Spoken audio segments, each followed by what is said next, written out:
आपके पास बनना है x4, तो हमें पता है अब अल्फा पार्टिकल अगर बाहर निकल रहा है सर, तो सर अल्फा पार्टिकल आपने बताया था कि अल्फा पार्टिकल निकलता है तो मास नंबर 2 4 से कम हो जाता है, तो 2 to 6 पहले से ही 2 to 6 में से 4 माइनस कर दो सर फटाफट से, और थोड़ी कुछ लगाते हैं एक दूसरे पे। तो जनरली जब force of F means force, O means for of and R मैंने लिख दिया रिपल्शन, ठीक है। तो जब ये फोर्स ऑफ रिपल्शन एक दूसरे पर लगा रहे हैं तो ये कंबाइन हो जाएंगे भाई, बिल्कुल नहीं कंबाइन होंगे, ठीक है, मेरी बात समझ आई। तो आपको ना इसको क्या करना पड़ेगा, हाई टेम्परेचर देना पड़ेगा। हेलो आईसीसी क्लास 10 चैंप्स, और आज के इस सेशन में हम बात करने वाले हैं radio activity class 10th ICC radio activity chapter radio activity for ICC class 10th पे बात करेंगे यहाँ पर, जो कि थोड़ा सा इंपॉर्टेंट हो जाता है। क्यों? क्योंकि मैंने जो एनालाइज किया है 2024 और 2025 प्लस 2023 में, तो मिनिमम जिसे कहना चाहिए यहाँ इस चैप्टर में से 7 to 8 मार्क्स आए, ठीक है। 7 to 8 मार्क्स के क्वेश्चन यहाँ से बने हैं इन आईसीसी बोर्ड एग्जाम्स, चाहे वो 2023 हो, चाहे 24 हो, या चाहे 25 हो, ठीक है। तो ये चैप्टर थोड़ा सा इंपॉर्टेंट हो जाता है, लेकिन और येट बहुत इजी चैप्टर है, बहुत स्कोरिंग चैप्टर है, जिसने समझ लिया और इजी भी है ना। तो चलो, मैं शुभम वर्मा स्वागत करता हूं आपका concept catalyst ICC 9th and 10th, the only ICC channel that deals with concepts without any remote memorisation, ठीक है। तो बिना टाइम खराब के स्टार्ट करते हैं आज के चैप्टर रेडियो एक्टिविटी, ठीक है। सबसे पहले बात, रेडियो एक्टिविटी समझने के लिए सबसे पहले हमें क्या समझना होगा सर? सबसे पहली चीज हमें समझना होगा स्ट्रक्चर ऑफ एटम। क्या समझना होगा सर? सबसे पहले स्ट्रक्चर ऑफ एटम। अब सर स्ट्रक्चर ऑफ एटम से मतलब क्या है ना? देखो जी, एटम जनरली किसका होता है? एटम किसी भी एक एलिमेंट का होता है, ठीक है। किसी भी एक एलिमेंट का, फॉर एग्जांपल हम ले लेते हैं कार्बन हो गया, ऑक्सीजन हो गया, फास्फोरस हो गया एंड सो ऑन, ठीक है। ये सारे एलिमेंट्स हैं, एलिमेंट का एक एटम होगा, ठीक। अब एटम के अंदर क्या क्या होगा? देखो, एटम ना कुछ पार्ट्स में डिवाइडेड है। एटम के पास तो कुछ चीजें होती हैं। सबसे पहले होता है न्यूक्लियस, ठीक है। न्यूक्लियस में लाई करता है कौन? प्रोटॉन प्लस न्यूट्रॉन्स, ठीक है। प्रोटॉन प्लस न्यूट्रॉन्स, ठीक। इसको हम पी से डिनोट कर देते हैं और इसको हम एन से डिनोट कर देते हैं, ठीक है। सही है। प्रोटॉन्स जनरली कौन से चार्जेस है? प्रोटॉन आपके पास कैरी करते हैं पॉजिटिव चार्ज, ठीक है। न्यूट्रॉन्स जनरली क्या होते हैं? न्यूट्रल होते हैं, ठीक है। इन यानी कि न्यूट्रल का मतलब इनके ऊपर कोई चार्ज नहीं होता, ना तो प्लस होता है ना ही माइनस होता है, ठीक। कोई दिक्कत? अब एक और चीज है, एटम में अगर न्यूक्लियस की बात करें, न्यूक्लियस के अराउंड अराउंड एक चीज रिवॉल्व करती है ना, उसको नाम है क्या? इलेक्ट्रॉन। क्या है सर? इलेक्ट्रॉन, ठीक है। इलेक्ट्रॉन जनरली कौन से होते हैं सर? नेगेटिवली चार्ज होते हैं, ठीक है। इलेक्ट्रॉन होते हैं आपके पास नेगेटिवली चार्ज पार्टिकल्स। कोई दिक्कत है? ठीक है। ये सारी चीजें हैं। अगर मैं स्ट्रक्चर की बात करूं, सपोज ये आ गया आपके पास सर न्यूक्लियस। न्यूक्लियस के अंदर प्रोटॉन्स हैं और न्यूट्रॉन्स हैं, ठीक है। दो चीजें हैं न्यूक्लियस के अंदर, कौन? Proton plus neutrons. अब इसके बाहर ना कुछ शेल्स होते हैं, first shell, second shell, third shell and so on. ऐसे ऐसे बहुत सारे शेल होंगे यहाँ पे, ठीक है। जो आपके पास जनरली फर्स्ट शेल है, ये वाला, इसको बोलते हैं फर्स्ट शेल।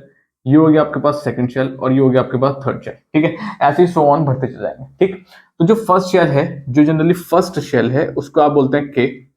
सेकंड को बोलते हैं K, sorry, K L, third M, fourth N and so on. कोई दिक्कत? ठीक है।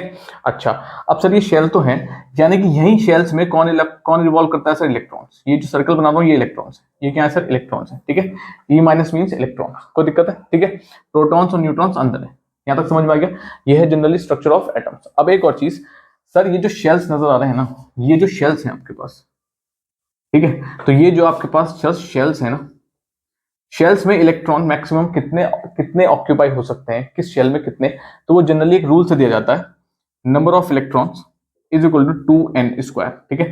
जहां पे n क्या है आपके पास? Number of shells. कोई दिक्कत? ठीक है, कोई प्रॉब्लम है? अगर n आपके पास 1 है, यानी कि आपके पास कौन सा शेल है sir? First shell. First shell का मतलब इलेक्ट्रॉन कितने हो गए? 2, 1 का स्क्वायर, दो ही इलेक्ट्रॉन आएंगे सिर्फ फर्स्ट शेल में, ठीक है। अगर n इज इक्वल टू 2 है, सेकंड शेल है, तो e इज इक्वल टू कितना होगा? 2, 2 का स्क्वायर हो गया, ये हो गया 2 into 4, यानी कितने आएंगे? 8 मैक्सिमम, ठीक है। ऐसे ही आपके पास 18 आएंगे, फिर 32 आएंगे, इस तरीके से आप निकाल सकते हैं। कोई प्रॉब्लम है यहाँ तक? ठीक, सही है। एक और चीज यहाँ पे देखते हैं कि आपके पास एक फैक्टर होता है आपके पास, एटॉमिक नंबर और एटॉमिक मास। एटॉमिक नंबर और एटॉमिक मास, ये दोनों चीजें क्या है? देखो, ठीक है। तो एटॉमिक नंबर और एटॉमिक मास पे जाने से पहले एक और चीज समझ लेते हैं, जो मुझे यहीं पे ध्यान आ गई है। क्या? ये प्रोटॉन है आपके पास, ठीक है, और क्या है सर? पॉजिटिव है। ये आपके पास क्या है? इलेक्ट्रॉन। ये क्या है सर? नेगेटिव है ना। देखो, प्रोटॉन हो या इलेक्ट्रॉन हो, ठीक है, इलेक्ट्रॉनिक चार्ज कितना होता है? 1.6 × 10⁻⁻19 कूलम, ठीक है। कोई दिक्कत है? अगर प्लस लगा है तो आपके पास प्रोटॉन है, अगर माइनस लगा है तो आपके पास क्या है सर? इलेक्ट्रॉन है। कोई दिक्कत है? कोई दिक्कत? तो इसलिए हम क्या लगा देते हैं? Plus minus. ठीक है, तो चार्ज ऑन इलेक्ट्रॉन और प्रोटॉन कितना होगा? 1.6 × 10⁻19 कूलम। ठीक है, अब बात कर लेते हैं एटॉमिक नंबर और मास नंबर। अब एटॉमिक नंबर जनरली है क्या? देखो कुछ नहीं है, एटॉमिक नंबर क्या है? Generally number of protons. क्या है सर? Number of protons. ठीक है, और नंबर ऑफ प्रोटॉन्स कहां प्रेजेंट होंगे सर? न्यूक्लियस के अंदर होंगे। ठीक है, और नंबर ऑफ प्रोटॉन्स ही सेम होते हैं as number of electrons. Number of electrons, लेकिन इसलिए कब सेम होंगे नंबर ऑफ इलेक्ट्रॉन्स के? यानी कि पी कब बराबर होगा अगर इलेक्ट्रॉन की बात करें ई के? ये तब होगा जब आपके पास एटम क्या होगा सर? न्यूट्रल होगा। न्यूट्रल का मतलब ना तो वो कैटाइन है ना ही वो एनाइन है, यानी कि आयंस में नहीं बना हुआ है। यानी कि कैटाइन यानी कि प्लस होता है जो, फॉर एग्जांपल लेते हैं Na+, तो ये नहीं होना चाहिए। ठीक है, या फिर एनाइन नहीं होना चाहिए, यानी कि Cl- यानी गेन करके, इसमें कभी भी नंबर ऑफ इलेक्ट्रॉन्स और प्रोटॉन्स बराबर नहीं होंगे। ठीक है, लेकिन अगर नॉर्मल है, अगर मैं नॉर्मल एग्जांपल लेता हूं Na की या फिर Cl की खाली, तो इसमें सब होगा। ठीक है, कोई दिक्कत? इसे बोलते हैं एटॉमिक नंबर। ठीक, रिप्रेजेंटेड किससे करते हैं सर? डिनोट करते हैं किससे? जेड से। किससे सर? जेड से। ठीक है, दूसरी चीज आती है आपके पास एटॉमिक मास। ये चीजें समझनी जरूरी है क्योंकि आगे आपके पास जब अल्फा एमिशन होगा, बीटा एमिशन होगा, तो वहां पे चीजें काम आने वाली हैं। ठीक है, एटॉमिक मास जनरली किससे डिनोट होता है सर? ए से डिनोट करते हैं। ठीक है, और जनरली है क्या? कुछ नहीं है सर, सम है, सम ऑफ प्रोटॉन प्लस न्यूट्रॉन्स। ठीक है, सम ऑफ प्रोटॉन प्लस न्यूट्रॉन्स। अगर हम प्रोटॉन और न्यूट्रॉन को ऐड कर देंगे तो आपके पास क्या आएगा सर? एटॉमिक मास आ जाएगा। कोई दिक्कत है? ठीक है, ठीक। अब किसी क्वेश्चन में एटॉमिक नंबर भी देते हैं। ठीक है, तो जनरली एटॉमिक नंबर से माइनस कर दो, ऐड कर दो प्रोटॉन्स को, तो वहां पे भी आ जाएगा। कोई प्रॉब्लम है? ठीक है, ठीक। तो यहीं से हम नंबर ऑफ न्यूट्रॉन्स भी निकाल सकते हैं। कैसे निकाल सकते हैं सर? एक आपके पास फॉर्मूला बन गया P+N। ठीक है, ये N क्या है? यहाँ पे नंबर ऑफ न्यूट्रॉन्स है। क्या है सर? न्यूट्रॉन्स। ठीक है, तो अगर आपको न्यूट्रॉन्स फाइंड आउट करने हैं तो न्यूट्रॉन को यहीं छोड़ते हैं, इस P को इधर माइनस कर देते हैं, यानी कि A-P। तो ये फॉर्मूला बन जाता है नंबर ऑफ न्यूट्रॉन्स निकालने का फॉर्मूला बन जाता है, सिंपल सिंपल। कोई दिक्कत? ठीक है, सही। अब दो चीजें और आती हैं यहाँ पे। एक आता है आपके पास आइसोबार्स। ठीक है, एक आपके पास आता है आइसोटोप्स। ठीक है, और एक और चीज आती है आपके पास आइसोटोन्स। ठीक है, अब इस तीन चीजें है क्या? है ना, आइसोबार्स, आइसोटोप्स और आइसोटोन्स है क्या चीज? देखो, आइसोटोप्स बात करेंगे सिंपल पहले, तो आइसोटोन्स है क्या?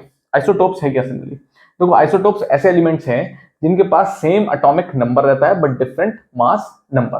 ठीक है, ठीक है, फॉर एग्जाम्पल यानी कि मैं क्या लिखता हूं? Same atomic number, atomic number same रहेगा बट डिफरेंट मास नंबर। ठीक है, मास नंबर अलग रहेगा लेकिन एटॉमिक नंबर सेम रहेगा। ऐसे एलिमेंट्स जो भी होंगे वो सारे के सारे क्या होंगे? आइसोटोप्स होंगे। ठीक है, एग्जांपल ले लो, अगर आपके पास एग्जांपल अगर हम लेते हैं, सपोज हम लेते हैं Cl 1735, Cl 1737। देखो, एटॉमिक नंबर सेम है, दोनों आइसोटोप्स क्लोरीन के हैं, लेकिन एटॉमिक नंबर सेम है। ठीक है, तो ये आपके पास ये हो गया सेम एटॉमिक नंबर हो गया, लेकिन यहाँ 35 दिख रहा है और यहाँ 37 दिख रहा है, तो दोनों एटॉमिक मास नंबर क्या होगा? डिफरेंट होगा। ठीक है, अब सर ये आपने कैसे पता लगाया कौन सा मास नंबर है, कौन सा एटॉमिक नंबर है? ये चीजें मैं आपको बता देता हूँ। देखो कैसे, अगर हमको क्लासिफाई करना है, अगर मैं एक एलिमेंट लेता हूँ सपोज x, मैंने एक एलिमेंट x लिया। ठीक है, यहाँ कर लेते हैं, मैं एक एलिमेंट x लेता हूँ x। ठीक है, एक एलिमेंट x है, तो जो चीज उसके टॉप पे है, ऊपर है a, ये है उसका मास नंबर। ठीक है, जो चीज बॉटम पे है Z, ये है उसका एटॉमिक नंबर। कोई दिक्कत है? इस तरीके से आपको पता लग जाएगा कि अब एटॉमिक नंबर क्या है किसी भी एलिमेंट में और मास नंबर क्या है किसी भी एलिमेंट में। कोई दिक्कत? ठीक है, समझ में आ गया? ठीक, अच्छा। आइसोबार्स की बात करते हैं। आइसोबार्स इनके जस्ट अपोजिट है, ऐसे एलिमेंट जिनके पास सेम मास नंबर रहता है बट डिफरेंट एटॉमिक नंबर। ठीक है, सेम मास नंबर रहेगा पर एटॉमिक नंबर दोनों का क्या रहेगा? डिफरेंट रहेगा। ठीक है, कोई दिक्कत? जैसे कि हम आइसोटोप्स लेते हैं, फॉर एग्जांपल ले लें, कुछ भी लेते हैं, सपोज एग्जांपल लेते हैं, अगर मैं कहता हूं एक x है। ठीक है, x का आपके पास यहाँ 14 है, एक और आपके पास जनरली y है, और y का आपके पास 14 है, लेकिन यहाँ पे दोनों लगे, ये 6 है और ये 7 है। देखो, एटॉमिक नंबर अलग हो गए लेकिन मास नंबर दोनों के बराबर है। कोई दिक्कत? ठीक है, फॉर एग्जाम्पल लिया मैंने। ठीक, बात आती है आइसोटोन्स पे। अब सर ये आइसोटोन्स क्या चीज है ना? आइसोटोन्स कौन से होंगे? आइसोटोन्स वो चीजें जिनके पास क्या रहता है? Same number of neutrons. क्या रहता है sir? Same number of neutrons. ठीक है, नंबर ऑफ न्यूट्रॉन्स सेम रहेंगे इनके पास। एग्जांपल लेकर तो ठीक, तो एग्जाम्पल ले लेते हैं। एग्जाम्पल मैंने लिया सपोज Na, ये हो गया 23 और ये हो गया 11। एक लिया मैंने Mg, और Mg का हो गया सपोज 24 और ये हो गया 12। अब देखो जरा नंबर ऑफ न्यूट्रॉन्स कैसे निकलेंगे। इसके अगर नंबर ऑफ न्यूट्रॉन्स की बात करता हूं तो वो कितना आ गया 23 माइनस 11, ठीक है, ये आ जाएगा आपके पास 12। ठीक, इसमें बात करता हूं तो आपके पास इसके न्यूट्रॉन्स कितने आ गए 24 माइनस 12, ये भी आ गया आपके पास 12। देखो दोनों न्यूट्रॉन सेम हो गए ना, है ना। ऐसे एलिमेंट्स क्या होते हैं आपके पास, आइसोटोन्स होते हैं। कोई दिक्कत समझ में आ गया। तो ये आपके पास जनरली क्या है, बेसिक स्ट्रक्चर है किसी भी एटम का। रेडियो एक्टिविटी पढ़ने से पहले आपको ये चीजें पहले पता होनी चाहिए कि है क्या चीज, ठीक है। Number of neutrons, mass number, और मास नंबर हो गया, नंबर ऑफ न्यूट्रॉन्स निकालना, प्लस कैसे एलिमेंट है तो एलिमेंट के ऊपर वाला क्या होगा, नीचे वाला क्या होगा, ये आपको पता होना चाहिए, ठीक है। आइसोबार्स क्या होते हैं, आइसोटोन्स क्या होते हैं, और आइसोटोप्स क्या होते हैं, ठीक। नंबर ऑफ न्यूट्रॉन्स कैसे निकलेगा, प्लस कोई भी अगर आपके पास न्यूट्रल एलिमेंट है तो नंबर ऑफ प्रोटॉन किसके बराबर होंगे, नंबर ऑफ इलेक्ट्रॉन्स के। कोई दिक्कत है, ठीक है। तो ये जनरली क्या है, स्ट्रक्चर ऑफ एटम है, जिसपे हमने ब्रीफ में बात कर ली, ठीक। अब हम बात जम करते हैं किस पे, रेडियो एक्टिविटी में, ठीक है। अब पढ़ेंगे हम रेडियो एक्टिविटी है क्या चीज, चलो ठीक है। रेडियो एक्टिविटी में बात करते हैं, ठीक है। रेडियो एक्टिविटी जनरली है क्या चीज, देखो सबसे पहले समझना चाहिए इसका ओरिजिन कहां से हुआ, है ना। तो एक साइंटिस्ट थे हेनरी बैक्यूरेल, ठीक है। हेनरी बैक्यूरेल ने 1896 में कुछ ऑब्जर्वेशंस परफॉर्म की, ठीक है। वो क्या थी सर, कैसे पता लगा ये रेस कौन सी है, देखो सिंपल से क्या किया उसने, एक डार्क रूम में ही लेफ्ट, ठीक है, एक डार्क रूम में, sorry, he left uranium salt on photographic plate. Photographic plate पे उसने यूरेनियम का सॉल्ट रखा, ठीक है। That is wrapped in black pepper, और उसको पूरा एक कवर अप कर दिया, किससे, ब्लैक पेपर से, ठीक है। फोटोग्राफिक प्लेट पे यूरेनियम का सॉल्ट रखा और ब्लैक पेपर से कवर अप कर दिया, ठीक है। कोई दिक्कत, चलो कोई दिक्कत नहीं। अब after some times he found the plate was affected, और जो फोटोग्राफिक प्लेट पे जिसने यूरेनियम का सॉल्ट रखा था वो उस प्लेट पे स्पॉट्स पड़ने शुरू हो गए थे, ठीक है। अब स्पॉट्स का मतलब क्या है, कुछ ना कुछ, कोई ना कोई चीज उनमें से निकल रही है, ठीक है। और ब्लैक पेपर पे भी कुछ स्पॉट्स पड़ने शुरू हो गए थे, यानी कुछ ना कुछ रेडिएशन वहां से निकल रही है, बिना उसके तो कोई स्पॉट आना नहीं, ठीक। तो यानी कि वो इफेक्ट होना शुरू हो गई थी, ठीक। अब आफ्टर सम मोर ऑब्जर्वेशंस उसने यूरेनियम के और भी बहुत सारे सॉल्ट्स लिए, ठीक है। यूरेनियम के अलग अलग सॉल्ट लिए जिनका मास नंबर अलग था, एटॉमिक नंबर थोड़ा सा वेरी था, ठीक है। उन सॉल्ट्स के साथ भी परफॉर्म किया experiment. He concluded the same thing, वही चीजें उन्हें सेम पाई कि भाई हाँ ये भी इफेक्ट कर रही है और वो भी इफेक्ट कर रही है। तो यहाँ से उन्हें एक सिंपल सा एक कंक्लूजन मिल गया कि जितने भी रेडियो एक्टिव सब्सटेंसेस हैं वो कुछ ना कुछ कर रहे हैं, ठीक है, सही है। अब उन्होंने फिर क्या कंक्लूड किया ये एक्सपेरिमेंट देखकर कि भाई वो अदर सॉल्ट्स के साथ भी फोटोग्राफिक प्लेट इफेक्ट हो रही थी, या फिर वुड के साथ किया तो, या फिर ग्लास के साथ किया तो वो भी सारे इफेक्ट हो गए थे, है ना। तो दीज क्या कंक्लूड किया, the radiate it these salt radiate rays that can pass through glass, wood, black paper etcetera. ऐसे सॉल्ट कुछ रेडिएशंस अपने पास से रेडिएट करते हैं, निकालते हैं अपने अंदर से, बिना हीट दिए, बिना उनको कुछ और थर्मल एनर्जी दिए या फिर कुछ भी दिए, वो अपने आप ही रेडिएट कर रहे हैं कुछ रेडिएशंस, ठीक है, कुछ रेज रेडिएट कर रहे हैं वो, ठीक है। And these rays are known as Becquerel raise.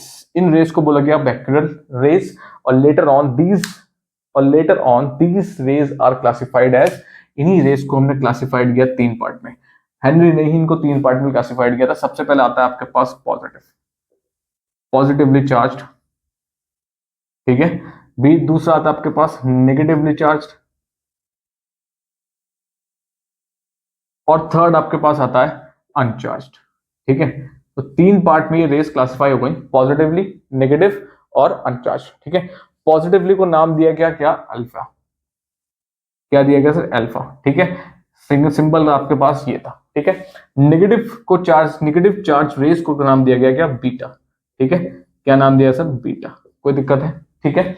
Last अनचार्ज जो थे वो आपके पास क्या थे, गामा, ठीक। सिंबल कुछ इस तरीके से दिया गया, कोई भी प्रॉब्लम है, ठीक है।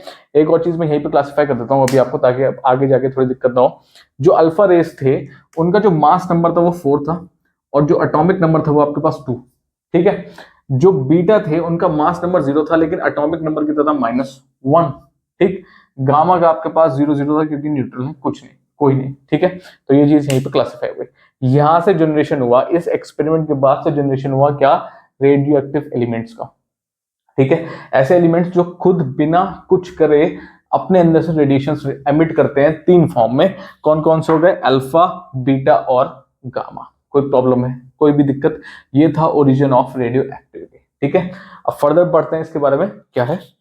तो जनरली रेडियो एक्टिविटी है क्या सर, है ना, हेनरी बेकेलर ने जो डिस्कवर किया उसके बेसिस पे रेडियो एक्टिविटी को डिफाइन कैसे करेंगे? देखो रेडियो एक्टिविटी यहाँ पे कुछ नहीं है, it is a spontaneous, spontaneous मतलब एकदम से, नेचुरली अकरिंग समथिंग, ठीक है, स्पॉन्टेनियस न्यूक्लियर फिनोमिना, ठीक है, इन विच अनस्टेबल न्यूक्लियस, ये ध्यान रखना, अनस्टेबल न्यूक्लियस वो एमिशन देके स्टेबल होने की कोशिश करेगा। ठीक है, तो unstable nucleus undergoes a decay, decay means अपने अंदर से अपना मास कम करेगा, ठीक है, एटॉमिक नंबर भी वैल्यू हो जाएगा यहाँ पर, तो it goes a decay, decay means decompose होना, टूट जाना, ठीक है, decay with emissions of some particles alpha beta and gamma. तो अनस्टेबल न्यूक्लियाई स्पॉन्टेनियसली, एकदम से, नेचुरली, एकदम स्पॉन्टेनियस मतलब एकदम से एमिशन एमिशन रेडिएट करता है, ठीक है, in order to become stable, that is a phenomenon of radio activity.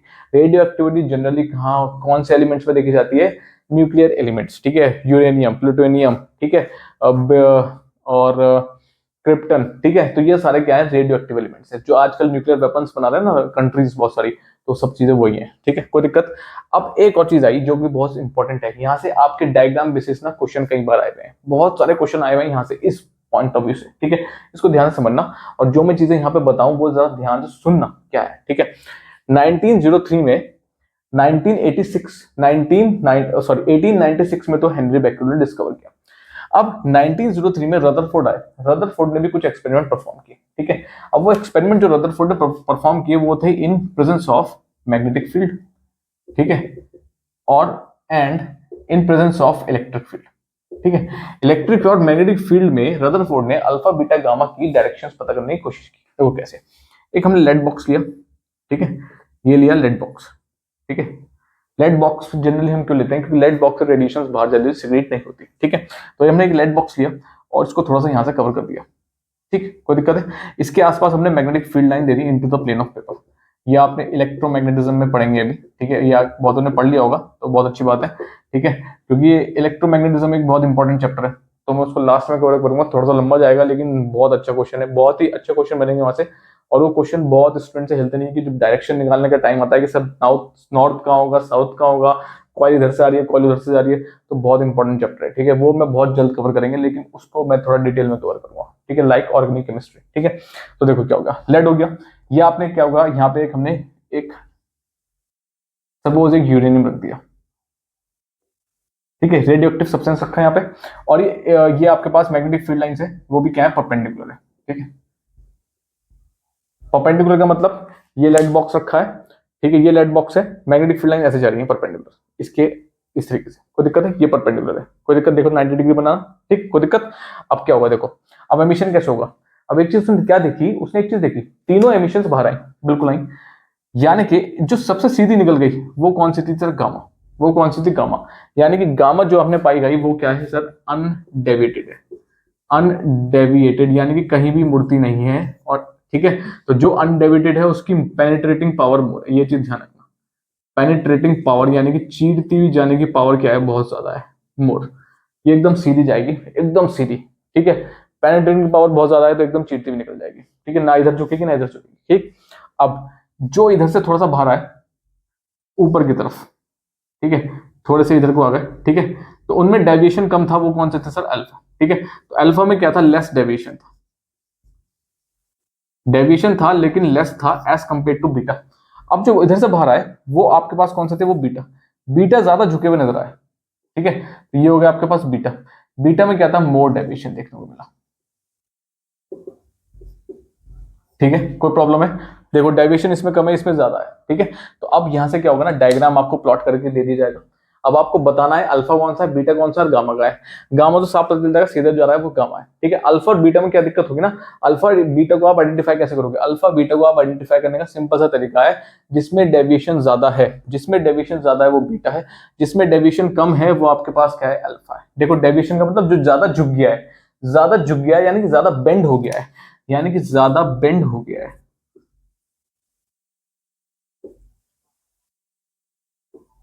कोई दिक्कत है? ठीक है, और ये जो कम बेंड हुआ है वो कौन सा होगा? अल्फा। कोई प्रॉब्लम है? ठीक है, सेम कंडीशन यहाँ पे एक और एक्सपेरिमेंट परफॉर्म किया in presence of electric field, electric field में भी सेम चीज थी। देखो यहाँ पे हमने एक यूरेनियम रख दिया, ठीक है, अब इलेक्ट्रिक फील्ड में क्या होता है, एक एंड प्लस होता है और एक एंड माइनस होता है, ठीक है। तो हमने सपोज यहाँ प्लस एंड लगाया और यहाँ पे सपोज हमने माइनस एंड लगाया, ठीक है। अब इलेक्ट्रिक फील्ड ट्रांसफर करती है फ्रॉम प्लस टू माइनस, ठीक है। तो इलेक्ट्रिक फील्ड ट्रेवल करती है, ये आप पढ़ोगे 12th में, ठीक, 12th सेक्शन में, 12th की फिजिक्स में पढ़ोगे आप। इलेक्ट्रिक फील्ड का जो डायरेक्शन होता है वो होता है फ्रॉम प्लस टू माइनस, ठीक है। तो इलेक्ट्रिक फील्ड जनरली कुछ इस तरीके से आ रही है, ठीक है। एक वेक्टर क्वांटिटी है, ठीक। तो वेक्टर्स भी आप 12th में ही पढ़ोगे, सॉरी 11th में पढ़ लोगे वेक्टर्स, ठीक है, कोई दिक्कत है, सही। अब यहाँ पे डेविएशन कैसे होगा सर, कोई दिक्कत नहीं है। अल्फा कौन से हैं सर, अल्फा में बताया सर प्लस वाले हैं, तो प्लस वाले कहाँ होंगे सर, किधर जाएंगे, माइनस की तरफ अट्रैक्ट होंगे, तो ये आ गया अल्फा, ठीक है। बीटा वाले कहाँ जाएंगे सर, बीटा वाले प्लस की तरफ जाएंगे, ये हो गया बीटा। क्यों, क्योंकि बीटा को हम ट्रीट करते हैं एज इलेक्ट्रॉन, अल्फा को हम ट्रीट करते हैं एज हीलियम पार्टिकल, कोई दिक्कत है, ठीक है। Alpha is treated as helium particle whereas beta is treated as electron, ठीक, कोई दिक्कत है। तो बीटा वाले चले गए आपके पास, नेगेटिव थे तो प्लस की तरफ अट्रैक्ट हो गए, अल्फा पॉजिटिव थे तो माइनस की तरफ अट्रैक्ट हो गए, बचा कौन सा, गामा, गामा एकदम स्ट्रेट निकल गया बाहर। कोई प्रॉब्लम है, कोई भी दिक्कत है, ठीक है। सेम कंडीशन है, मोर डेविएशन इसमें ही होगा बीटा में और लेस डेविएशन किसमें होगा, अल्फा में, ठीक है। तो डायग्राम्स बने हुए आ जाते हैं आपके पास। डायग्राम्स आपको मैंने बता दिया कि जिसमें मोर डेविएशन है वो बीटा है, जिसमें लेस डेविएशन है वो आपके पास क्या है सर, अल्फा है। कोई प्रॉब्लम है, अब आप डायग्राम्स कोई भी आ जाए, एक्स वाई जेड आपको पता लगाना हो कि क्या है, तो आप इजीली पता लगा लोगे कि है क्या चीज, कोई प्रॉब्लम है, ठीक है। ये एक्सपेरिमेंट परफॉर्म करते हैं रदरफोर्ड से by keeping a radioactive substance in presence of magnetic field और in presence of electric field, कोई प्रॉब्लम, ठीक है। आगे बढ़ जाए, सही। चलो अब हम बात करते हैं एक एक करके अल्फा, बीटा और गामा पे, इनकी प्रॉपर्टीज देख लेंगे, ठीक है। प्रॉपर्टीज देखने के बाद जो मेन चीज आती है वो है आपके पास डीके, ये किस तरीके से डीके करते हैं, ठीक है। वहां से क्वेश्चन बहुत बनते हैं, वो भी चेक करते हैं। चलो बात कर लेते हैं अल्फा पार्टिकल्स, ठीक है। अल्फा पार्टिकल्स जनरली क्या आपके पास, अल्फा मींस 4 2 जो कंपेयर किया जाता है हीलियम एलिमेंट एटम के साथ, ठीक है। 4 इसका एटॉमिक मास है, 2 इसका एटॉमिक नंबर है, ठीक। तो कुछ प्रॉपर्टीज पढ़ लेते हैं अल्फा पार्टिकल्स की, प्रॉपर्टीज क्या कैरी करते हैं अपने साथ ही। सबसे पहले प्रॉपर्टी आती है आपके पास, they have 2 protons and 2 electrons, sorry 2 neutrons, 2 ही प्रोटॉन्स हैं इनके पास, 2 ही न्यूट्रॉन्स हैं, ठीक है। Hence they are doubly ionized helium atom, ठीक है। डबली आयनाइज्ड हीलियम एटम है आपके पास, ठीक है। रिप्रेजेंटेशन आपके पास हो गया 4H2 और H++, कोई दिक्कत, ठीक है। नेक्स्ट सेकंड मास, जो इनका मास है ना, मास ऑफ अल्फा पार्टिकल जो है वो 4 टाइम्स है किसका, मास ऑफ प्रोटॉन्स का, ठीक है। यानी कि अगर प्रोटॉन का मास, सपोज मैं एग्जांपल लेता हूं, एग्जांपल, ठीक है, रियल नहीं है, एग्जांपल है, मास ऑफ प्रोटॉन तो बहुत कुछ वैल्यू है इसके 6 पॉइंट समथिंग इंटू समथिंग, ठीक है, वो भी ध्यान नहीं है। लेकिन अगर मैं फॉर एग्जांपल लेता हूं, अगर प्रोटॉन का मास सपोज 8 है तो हीलियम अल्फा का कितना हो जाएगा, 4 × 8 यानी कितना हो गया 32, ये मैंने समझाने के लिए बता दिया आपको, कोई दिक्कत है। तो it is 4 times the mass of proton, यानी कि 4 इंटू मास m और p नीचे, अगर p नीचे आया हुआ है तो क्या है आपके पास, मास ऑफ प्रोटॉन, कोई दिक्कत, ठीक है। Next third speed, speed generally इनकी आपके पास रफली अगर कहें तो 10⁷ मीटर पर सेकेंड, जो कि बहुत कम है, ठीक है, थोड़ी सी कम स्पीड है इनकी, ठीक ठीक। सो रफली is emitted by the same element. अब एक चीज ध्यान रखना, ये जो स्पीड है ना अल्फा पार्टिकल्स की, ठीक है, जो अल्फा पार्टिकल्स की आपके पास स्पीड है 10⁷, ये वेरी करती है from different radioactive element to element. किसी एलिमेंट के लिए 10⁷ होगी तो किसी एलिमेंट के लिए 10⁵ होगी, ठीक है। ऐसा नहीं कि सबके लिए कांस्टेंट होगी, बिल्कुल नहीं। और एक और चीज ध्यान रखना, एमिटेड बाय सेम एलिमेंट, अगर मैं कह रहा हूं एक सेम एलिमेंट से, यूरेनियम से सपोज 2 अल्फा पार्टिकल निकल रहे हैं या 3 अल्फा पार्टिकल बाहर आ रहे हैं, ठीक है। तो ऐसा नहीं है कि सबकी स्पीड सेम होगी, सेम एनर्जी से बाहर निकलेंगे, बिल्कुल नहीं, सब सेम एनर्जी से बाहर नहीं निकलेंगे, ठीक है, पर वो डिस्ट्रीब्यूट होगी स्मॉल रेंज में, ठीक है। तो सबकी एनर्जी सेम नहीं होने वाली, ठीक है, किसी की ज्यादा होगी, किसी की कम होगी, फिर किसी की थोड़ी और ज्यादा होगी, सबकी सेम नहीं रहने वाली, कोई दिक्कत है, ये चीज ध्यान रखना, ठीक। और डिफरेंट एलिमेंट्स के लिए डिफरेंट अल्फा की जो स्पीड है वो वेरी करेगी, ठीक है। Next strongly ionizes the gas through which it passes, किसी भी गैस से पास होते हैं उसको आयनाइज कर देते हैं। आयनाइज का मतलब क्या होता है सर, ब्रेक कर देते हैं उसको आयंस में उसके, ठीक है। तो आयंस में ब्रेक कर देते हैं किसी भी गैस से अगर ये पास होते हैं, तो इसका मतलब क्या होता है, सबसे इंपॉर्टेंट प्रॉपर्टी आती है हाईएस्ट आयनाइजिंग पावर, ठीक है। इनके पास क्या होती है सर, हाईएस्ट आयनाइजिंग पावर होती है, कोई दिक्कत, ठीक, सही। फिफ्थ आपके पास आती है लीस्ट पेनिट्रेटिंग पावर, क्योंकि ये डेविएट हो जाते हैं तो इनके पास लीस्ट पेनिट्रेटिंग पावर, यानी कि चीरते हुए नहीं जा सकते भाई किसी को, क्योंकि इनकी स्पीड भी इतनी नहीं है, ठीक है। तो can penetrate only through 10 to 8 centimetre in air, 3 to 8 centimetre, देख लो कितना कम है, 3 to 8 सेंटीमीटर इन एयर में ही पेनिट्रेट हो सकते हैं, वरना ज्यादा इनकी पेनिट्रेटिंग पावर नहीं है, चीरते हुए नहीं जा सकते किसी भी चीज को, कोई दिक्कत, ठीक है। सिक्स्थ अफेक्ट फोटोग्राफिक प्लेट, बिल्कुल है, रेडियो एक्टिव सब्सटेंस है, हेनरी बैक्यूलेट ने एक्सपेरिमेंट किया था, रेडियो एक्टिव प्लेट को उन्होंने इफेक्ट कर दिया था, कोई दिक्कत? ठीक, आपके पास 7th आता है cause fluorescence on striking fluorescent material. किसी भी ऐसे, अगर आपने एक शीट रख दी जो थोड़ी शाइनिंग है, फ्लोरोसेंट मटेरियल देखे ना जो आपके पास जनरली शाइनिंग शीट्स आती हैं, है ना, तो उस पे क्या होता है फ्लोरेसेंट, यानी कि वो उसको जब ये हीट करते हैं तो वो चमकने लगती है, ठीक है, तो they causes fluorescence on striking fluorescent material, कोई दिक्कत? ठीक, लार्ज काइनेटिक एनर्जी है इनके पास, काइनेटिक एनर्जी बहुत ज्यादा है, भले ही दूर तक नहीं जाएंगे लेकिन भाग बहुत, मोशन बहुत तेज है इनका, ठीक है, तो काइनेटिक एनर्जी ज्यादा है, मोमेंटम बहुत ज्यादा है, ठीक है, इसलिए हम इसको यूज करते हैं फॉर बॉम्बार्डिंग। अब बॉम्बार्डिंग क्यों? किसी भी एक एलिमेंट पे बॉम्बार्ड कर दो, जैसे मैं कह रहा हूँ यूरेनियम है, यूरेनियम के ऊपर अल्फा का बॉम्बार्डमेंट कर दो तो ये यूरेनियम को तोड़ देगा अलग अलग पार्टिकल्स, जैसे कि क्रिप्टन हो गया प्लस बेरियम हो गया, ठीक है, इस तरीके से, कोई दिक्कत है? तो ये बॉम्बार्डमेंट में काम आते हैं, किसी भी अदर एलिमेंट पे अगर आप उसको बॉम्बार्ड करेंगे तो वो उसको ब्रेक कर देगा 2 पार्ट में, कोई दिक्कत? ठीक है, 2 प्रॉपर्टीज और हैं जो शायद यहाँ पे कवर नहीं हुई है, तो मैं उनको रीड आउट कर देता हूँ।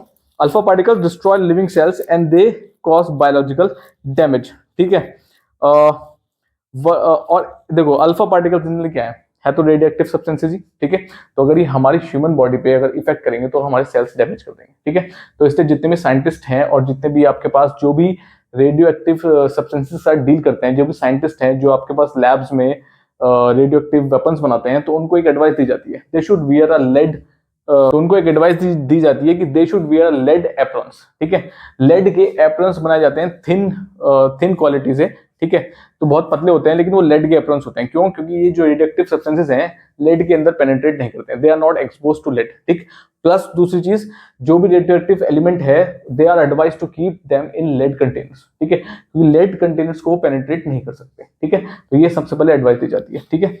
तो एक और चीज है, alpha particles get scattered while passing through mica sheet और गोल्ड फॉइल्स, ठीक है, माइका शीट या फिर गोल्ड फॉइल से अगर पास करेंगे तो फैल जाएंगे, एकदम स्कैटर हो जाएंगे, कोई दिक्कत है? ठीक है, तो ये बात थी आपके पास जनरल किसकी? अल्फा पार्टिकल्स की, ठीक। अब हम बात करेंगे किसकी?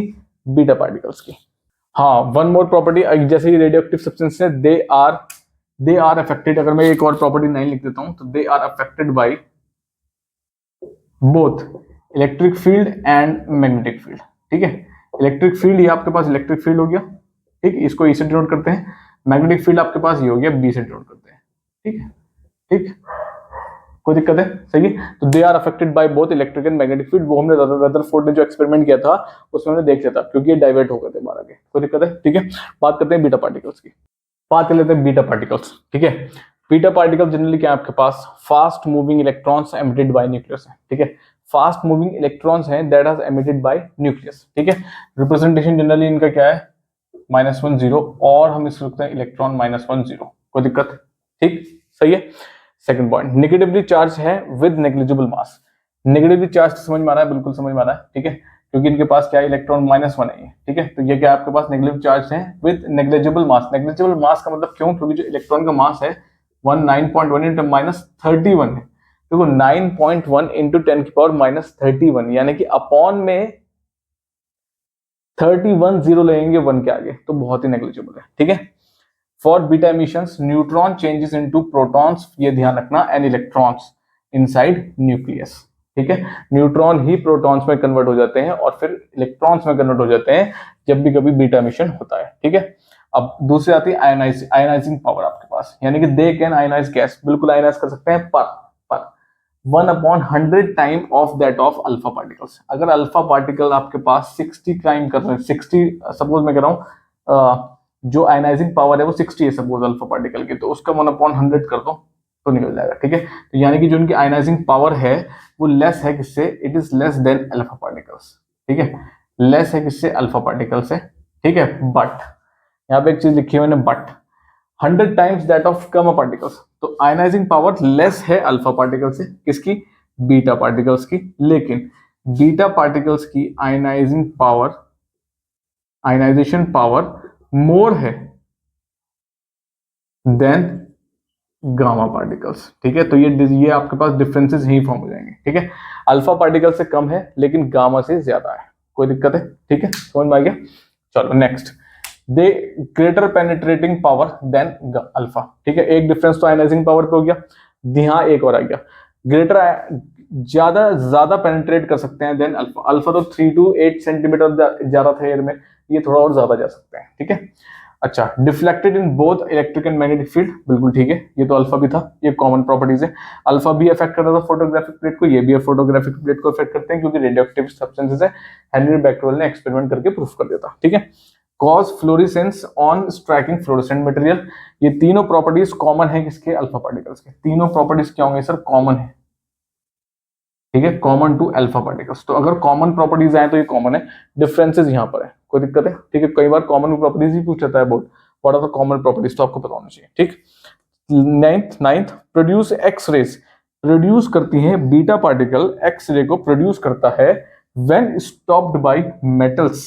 अगर किसी मेटल जैसे कि टंगस्टन हो गया, ठीक है, तो अगर किसी मेटल के आगे ही आ जाएंगे तो जब कोई मेटल इनको रोकेगा ना तो ये क्या एमिट करते हैं, एक्स रेज।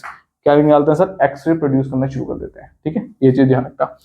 लास्ट, कॉजेज मोर बायोलॉजिकल डैमेज, ज्यादा बायोलॉजिकल डैमेज कर सकते हैं। क्यों कर सकते हैं सर, क्योंकि इनकी पेनिट्रेटिंग पावर ज्यादा है, और पेनिट्रेटिंग पावर का मतलब जितना ज्यादा पेनिट्रेटिंग पावर होगी उतना ह्यूमन बॉडी के अंदर भी, स्किन ऑफ ह्यूमंस के अंदर ट्रांसमिट कर सकते हैं, और जब ट्रांसमिट करेंगे हमारे सेल्स को डैमेज कर देंगे, कोई दिक्कत है, ठीक है। तो ये सारी बात है किसकी, बीटा पार्टिकल्स की, ठीक है। अब लास्ट में बात करते हैं, सबसे लास्ट जो है आपके पास क्या है, गामा पार्टिकल्स, ठीक है। चलो बात कर लेते हैं गामा पार्टिकल्स, ठीक है, डिनोटेड बाय सिंबल दिस, और आपके पास क्या होता है 0 0, ठीक है। तो ये क्या है, जनरली आपके पास कौन से पार्टिकल्स है सर, ये न्यूट्रल पार्टिकल्स है, ठीक है, सही। सबसे पहला, these are electromagnetic waves like X rays and light, ठीक है। इलेक्ट्रोमैग्नेटिक वेव्स हैं but they have different wavelengths, ठीक है, बट हैविंग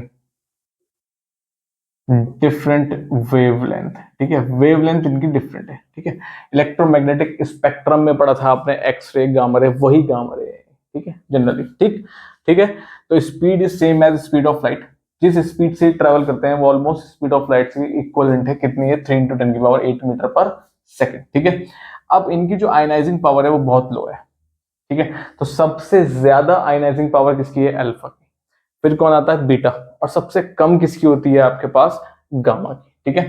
पर पेनिट्रेटिंग पावर इज हाई, सबसे ज्यादा पेनिट्रेटिंग पावर है, सबसे कम पेनिट्रेटिंग पावर किसकी है, अल्फा, फिर कौन आता है, बीटा, और सबसे ज्यादा कौन है, गामा। ये डिफरेंसेस हैं, आते हैं आपसे पूछ जाते हैं, ठीक है। कैसे, 500 मीटर इन एयर में ट्रेवल कर सकता है ये आराम से, चीरता हुआ जा सकता है 500 मीटर को, ठीक है। Can pass through 30 centimetre thick sheet of iron, iron की 30 सेंटीमीटर थिक शीट को भी ये पार कर जाएगा, कोई दिक्कत है, ठीक है। Deflected by electric and magnetic field, common properties हैं आपके पास।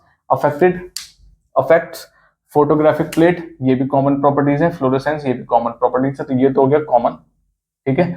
और ये दोनों आपके पास जनरली क्या आ गए, डिफरेंसेस आ गए अल्फा, बीटा और गामा के बेसिस पे, ठीक है, कोई दिक्कत, सही। अच्छा, can pass through human body, अब जब ये पेनिट्रेटिंग पावर बहुत ज्यादा है तो ह्यूमन बॉडी से पास हो जाएंगे, बिल्कुल जाएंगे, ठीक है।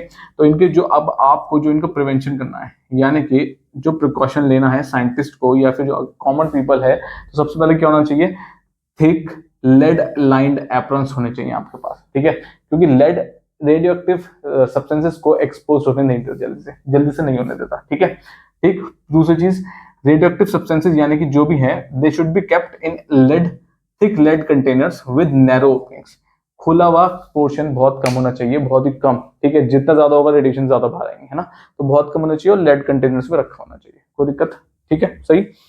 बिकॉज लेड में क्यों रखते हैं, because lead remains unaffected by radioactive substances, ठीक है, कोई दिक्कत।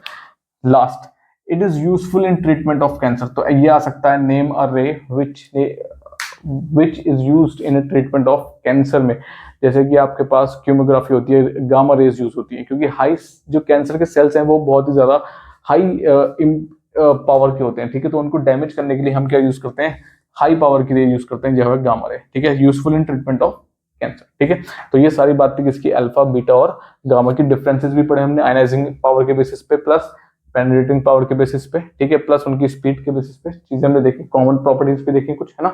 तो अब हम जनरली बात करेंगे अल्फा, अगर किसी भी रेडियोएक्टिव सब्सटेंसेस में से अल्फा एमिट होता है तो क्या होगा, बीटा एमिट होता है तो क्या होगा, गामा एमिट होता है तो क्या होगा, ठीक है। यहाँ ये चीजें बहुत इंपॉर्टेंट होने वाली है, क्योंकि यहाँ से तो आपके प्रॉपर्टीज में तो क्वेश्चन बनेगा, बिल्कुल बनेगा एक आध क्वेश्चन, ठीक है, प्लस उसमें से तो 110% क्वेश्चन बनना फिक्स है, ठीक है।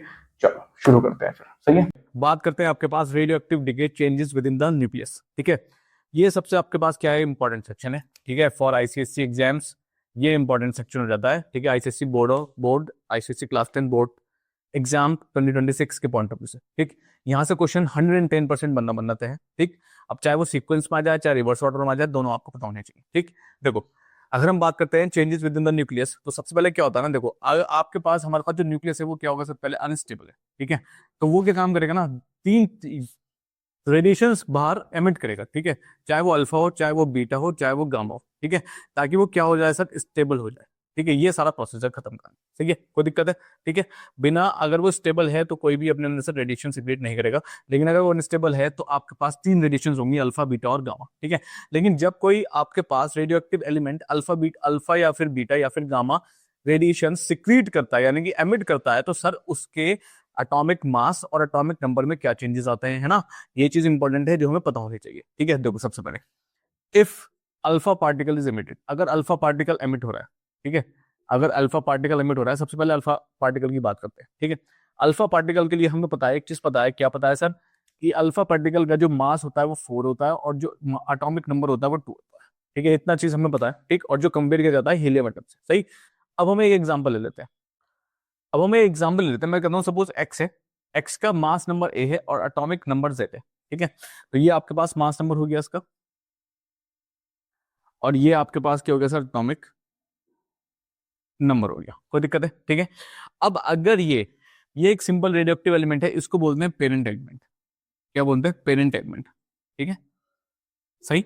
अब यहां से एक क्या चीज एमिट हो रहा है सर, एक रेडिएशन एमिट हो रहा है, वो है अल्फा पार्टिकल। ठीक है, तो या तो आप इसको एरो पे लिख सकते हैं, एरो पे अल्फा लिखेंगे मतलब क्या है, अल्फा क्या हो रहा है सर, एमिट हो रहा है। कोई दिक्कत? ठीक, जब ये अल्फा इसके अंदर से तो निकलेगा अल्फा, है ना, तो अगर मैं इस साइड आऊं तो अल्फा तो बाहर आ गया निकल के, प्लस अब बचा क्या सर, अल्फा यहीं से तो निकला है अल्फा।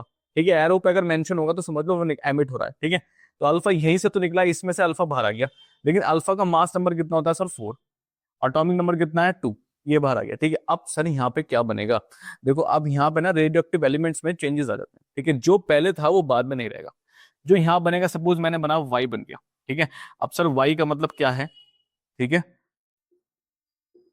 अब वाई के पास क्या चीज बचेगी, देखो जब भी ध्यान रखना, when an alpha particle is emitted, when an alpha particle is emitted, एक चीज ध्यान रखना, mass number decreases by 4, mass number 4 से डिक्रीज हो जाता है। ठीक है, और आपके पास एटॉमिक नंबर इंक्रीजेस, सॉरी ये तो बीटा में होगा, डिक्रीजेस बाय 2, ये चीज ध्यान रखना। ठीक है, मास नंबर 4 से कम हो जाएगा, एटॉमिक नंबर 2 से कम हो जाएगा। देखो कैसे, अब मैं आपको क्रॉस चेक करके बता दूंगा। तो यानी कि मास नंबर 4 से कम हो रहा है, अल्फा निकल रहा, तो यानी कि हो गया A-4। एटॉमिक नंबर आपके पास किससे कम हो रहा है सर, एटॉमिक नंबर हमने पढ़ा था यहाँ पे, आपने बताया था सर एटॉमिक नंबर हमारे पास डिक्रीज हो रहा है बाई 2। ठीक है, ये एटॉमिक नंबर डिक्रीज होता है और ये मास नंबर होता है, तो एटॉमिक नंबर 2 का मतलब क्या है सर, ये हो गया Z-2।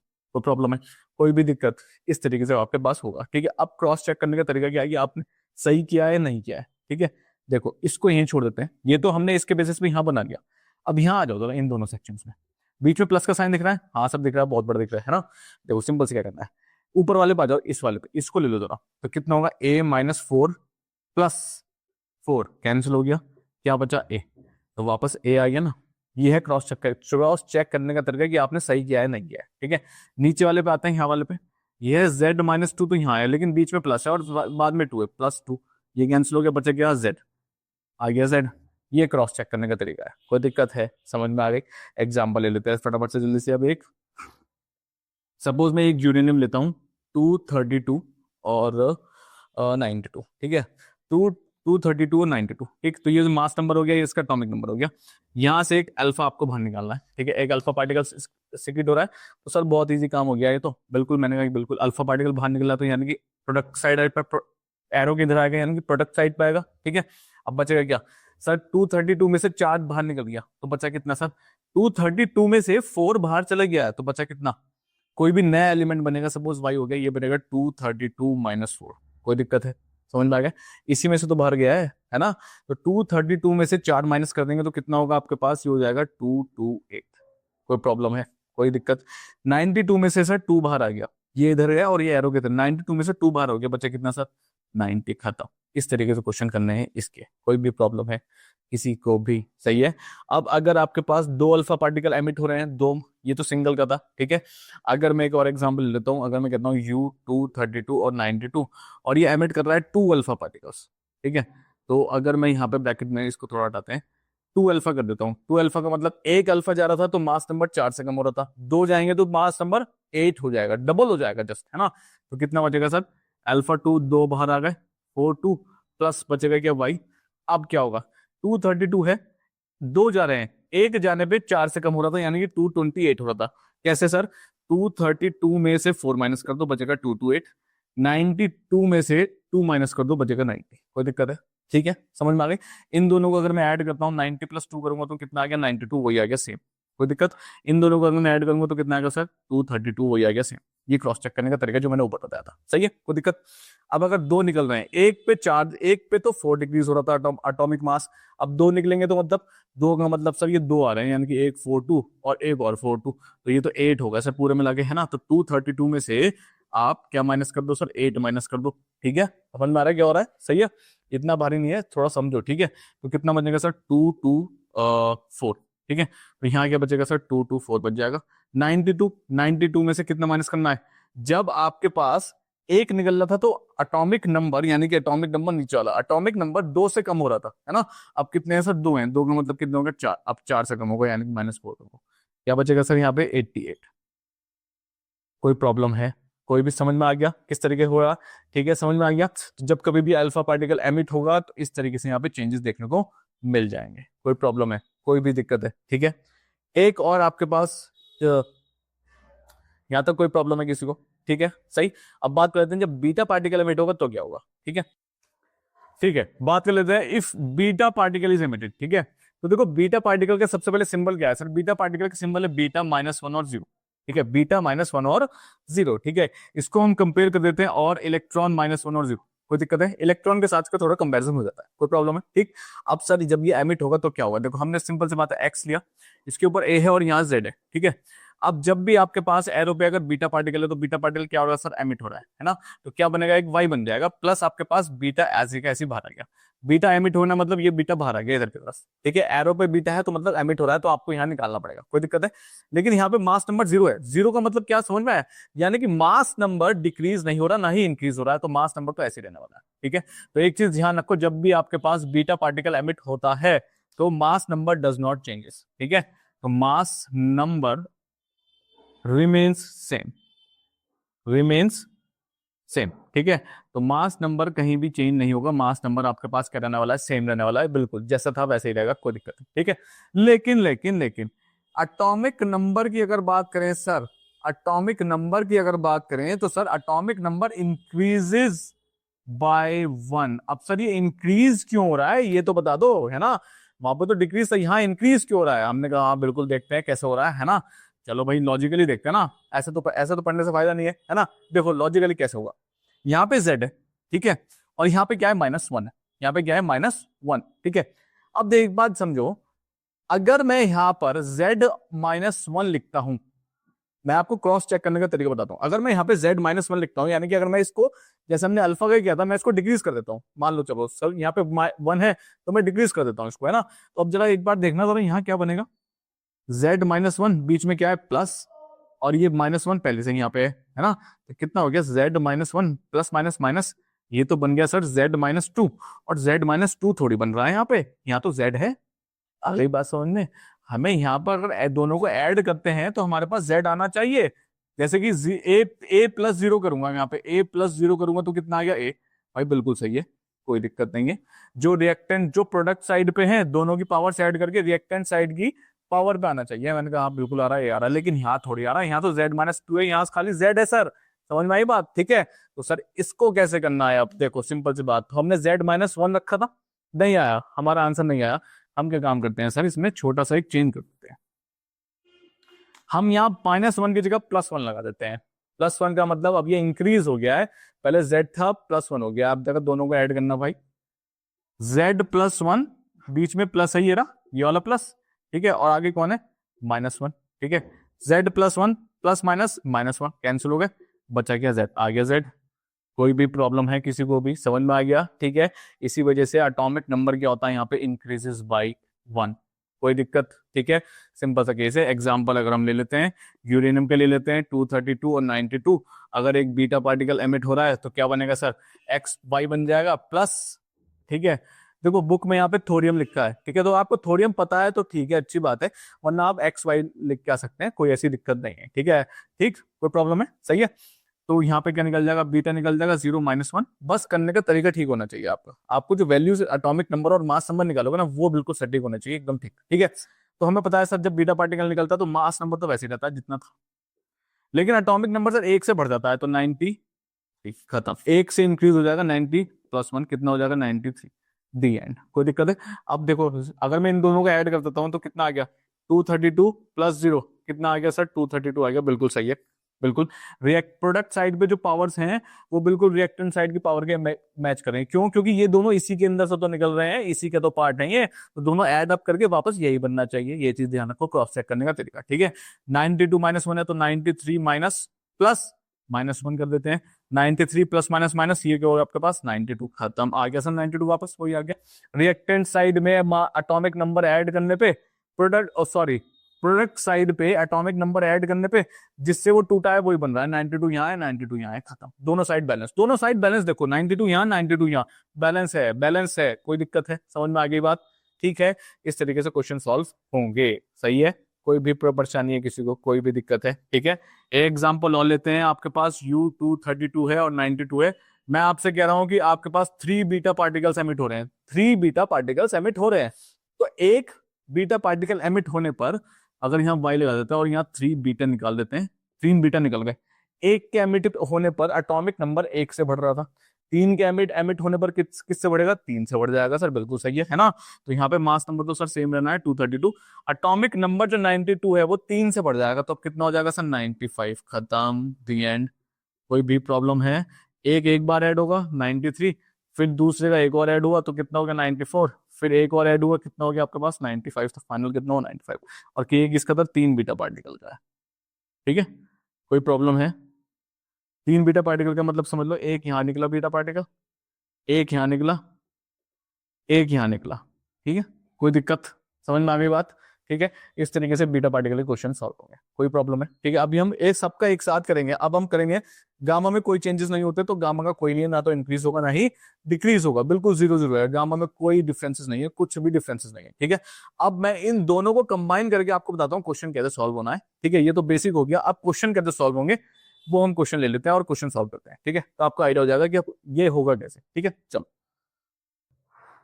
ठीक है, एक कॉमन सा एग्जांपल लेते हैं, ठीक है, ताकि आपको समझ में आए। एक एक्स है, सपोज मैं कह रहा हूं इसका 230 है और ये आपके पास 90 है, कोई दिक्कत है, ठीक है। ये इसका मास नंबर है और ये इसका एटॉमिक नंबर है। हम दोनों ऑर्डर समझेंगे, एक बार इधर जाने पे और एक बार रिवर्स ऑर्डर, क्योंकि रिवर्स ऑर्डर से भी क्वेश्चन आता है, ठीक है। अब आप कहोगे सर रिवर्स ऑर्डर क्या बता रहे हो आप, ये अभी बताऊंगा रिवर्स ऑर्डर है क्या, ठीक है। तो देखो क्या होगा, यहाँ आगे गए, ये हो गया x1 बना, ठीक है। x1 का आपको नहीं पता, आगे गए एक x2 बना, x2 का भी आपको कुछ नहीं पता, आगे गए एक x3 बना, x3 का भी आपको कुछ नहीं पता, और एक आगे गए x4 बना, आपको भी कुछ नहीं पता क्या है, ठीक है। ये सारे पेरेंट एलिमेंट्स हैं, ओ सॉरी डॉटर एलिमेंट्स हैं, और ये सारे क्या है, ये पेरेंट एलिमेंट है जो मेन है। ये टूटता जा रहा है इसमें, फिर ये टूटता जा रहा है इसमें, फिर ये टूटता जा रहा है इसमें, फिर ये टूटता जा रहा है इसमें, अपनी स्टेबिलिटी अटेन करने के लिए, ठीक है। सबसे पहले इसने क्या निकाला, एक अल्फा पार्टिकल निकाला। उसके बाद सर इसने क्या निकाला, एक बीटा पार्टिकल निकाला। उसके बाद सर इसने एक गामा पार्टिकल निकाला। उसके बाद सर इसने अल्फा पार्टिकल निकाला। कोई दिक्कत है, ठीक है। अब आपसे क्वेश्चन में क्या पूछेगा, find atomic number and mass number of x4, ठीक है। और x4 का, उसको आखिर में x4 का, देखो एक भी सीरीज गलत होगी तो पूरा आंसर गलत हो जाएगा। x4 का उसको क्या चाहिए, एटॉमिक नंबर चाहिए और मास नंबर चाहिए। मास नंबर का मतलब उसको a चाहिए और ये आपके पास z चाहिए, यानी कि उसको ये a चाहिए और उसको ये z चाहिए। कोई प्रॉब्लम है, कोई भी दिक्कत, समझ में आएगा क्वेश्चन क्या है। इसी टाइप से क्वेश्चन आएगा आपके पास, ध्यान रखना, ठीक है। इसी टाइप से क्वेश्चन बनेगा यहाँ से, ठीक। अब करेंगे कैसे सर इसको, ठीक है। चलो करने का तरीका देखो फटाफट से। करने का तरीका बिल्कुल सिंपल है, ज्यादा कुछ नहीं करना आपको, ठीक है। देखो करना क्या है, अपने प्रोसेस के हिसाब से चलते हैं और ज्यादा कुछ नहीं होगा, ठीक है। अगर मैं इसको अलग अलग लिखता हूं, मैं आपको समझाने के लिए अलग अलग लिख देता हूं, वरना मैं यहीं पे क्वेश्चन सॉल्व कर देता एकदम फटाफट से। एक बार आप समझ लो, उसके बाद हम यहीं पे क्वेश्चन सॉल्व कर लेना, कोई प्रॉब्लम नहीं है, डायरेक्ट कर लो, कोई दिक्कत नहीं। ठीक है, चलो सबसे पहले आते हैं, सबसे पहले आता है इन दोनों पर आते हैं सबसे पहले। यानी कि एक्स आपके पास 230 है और ये 90 पे, और ये आपके पास क्या निकल रहा है, अल्फा पार्टिकल निकल रहा है। अल्फा पार्टिकल का मतलब अल्फा यहाँ लिख दो भाई फटाफट से। ठीक है, प्लस क्या बनना है सर, x1 बनना है। तो हमें पता था सर जब अल्फा पार्टिकल निकल रहा है तो अल्फा यहाँ आ गया। ठीक है, यानी कि ये ब्रेक हो गया x1 में, और यही ब्रेक हो गया x1 में, और यही ब्रेक हो गया इसमें। ठीक है, तो इसके एटॉमिक और मास नंबर में तो चेंजेस आएगा, बिल्कुल आएगा। क्यों? क्योंकि 230 में से 4 यहाँ चले गया, और हमें पता है अल्फा पार्टिकल जब निकलता है तो मास नंबर 4 से कम हो जाता है, एटॉमिक नंबर 2 से कम हो जाता है ना। तो कुछ नहीं करना, 230 में से 4 चले गए तो बचा कितना, 226। ठीक है, तो ये 226 कैसा आया सर, यहां से आप 230 में से 4 माइनस कर दीजिए फटाफट से। ठीक है, 90 में से 2 बाहर चला गया, अब 90 में से 2 चला गया बाहर, तो बचा कितना सर, 88। खत्म। तो x1 की क्या हो गया आपके पास, 226 और 88। कोई प्रॉब्लम है, कोई भी दिक्कत है किसी को? ठीक है, समझ में आ गया। अब बात आती है इन दोनों पर, अब बात आती है सर इन दोनों पर, है ना। तो ये x1 है आपके पास, निकाला 226। देखो एक चीज ध्यान रखना, अगर ये गलत हो जाएगा तो ये भी गलत हो जाएगा, ये गलत हो जाएगा, ये भी गलत हो जाएगा, और पूरा क्वेश्चन गलत हो जाएगा। और ये क्वेश्चन कम से कम कुछ नहीं बोर्ड के पेपर में 4 मार्क या 3 मार्क्स में आपको देखने को मिलेगा। हार्डली मेरे हिसाब से तो शायद 4 मार्क्स में मिलेगा। ठीक है, तो 4 नंबर भाई बिना हलवा है, 4 नंबर बिल्कुल आराम से मिल जाएंगे अगर समझ जाए तो, लेकिन 4 नंबर जा भी सकते हैं। समझ में आई बात? ठीक है, 3 या 4 नंबर से कम नहीं मिलेगा, एसएससी में आया हुआ भी है प्रीवियस क्वेश्चंस में। तो ये क्वेश्चन ध्यान समझो। ठीक है, कोई दिक्कत? अब बात आती है इसकी, अगर यहाँ पे x1 है और आपने बीटा पार्टिकल निकल रहा है, और क्या बन रहा है सर, x2 बन रहा है ना। तो मैंने कहा सर x2 बन रहा है अगर, तो चलो x2 लिख दो और बीटा बाहर निकाल दो, 0 -1। तो हमें पता है जब बीटा पार्टिकल बाहर निकल रहा है, यानी कि x1 जो बना है, x1 में से बीटा इमिट हो रहा है, वो बनना है x2। ठीक है, तो यानी कि मैंने सिर्फ यही दो लिया है, x1 और x2। x का सीन खत्म हो गया, x का सीन सिर्फ x1 तक का। ठीक है, अब ये टूटेगा इसमें। ठीक है, और यहाँ कितना है सर, 88। कोई दिक्कत है? समझ में आ गया। अब सर यहाँ कैसे करेंगे, देखो सिंपल सा तरीका है, क्या है, बीटा पार्टिकल जब भी एमिट होता है, मुझे पता है कि सर मास नंबर में कोई चेंज नहीं आता, तो मास नंबर में सर कोई चेंज नहीं है, 226 है, खत्म कहानी। कोई दिक्कत? जैसा था वैसा ही आ गया वापस। ठीक है, कोई दिक्कत?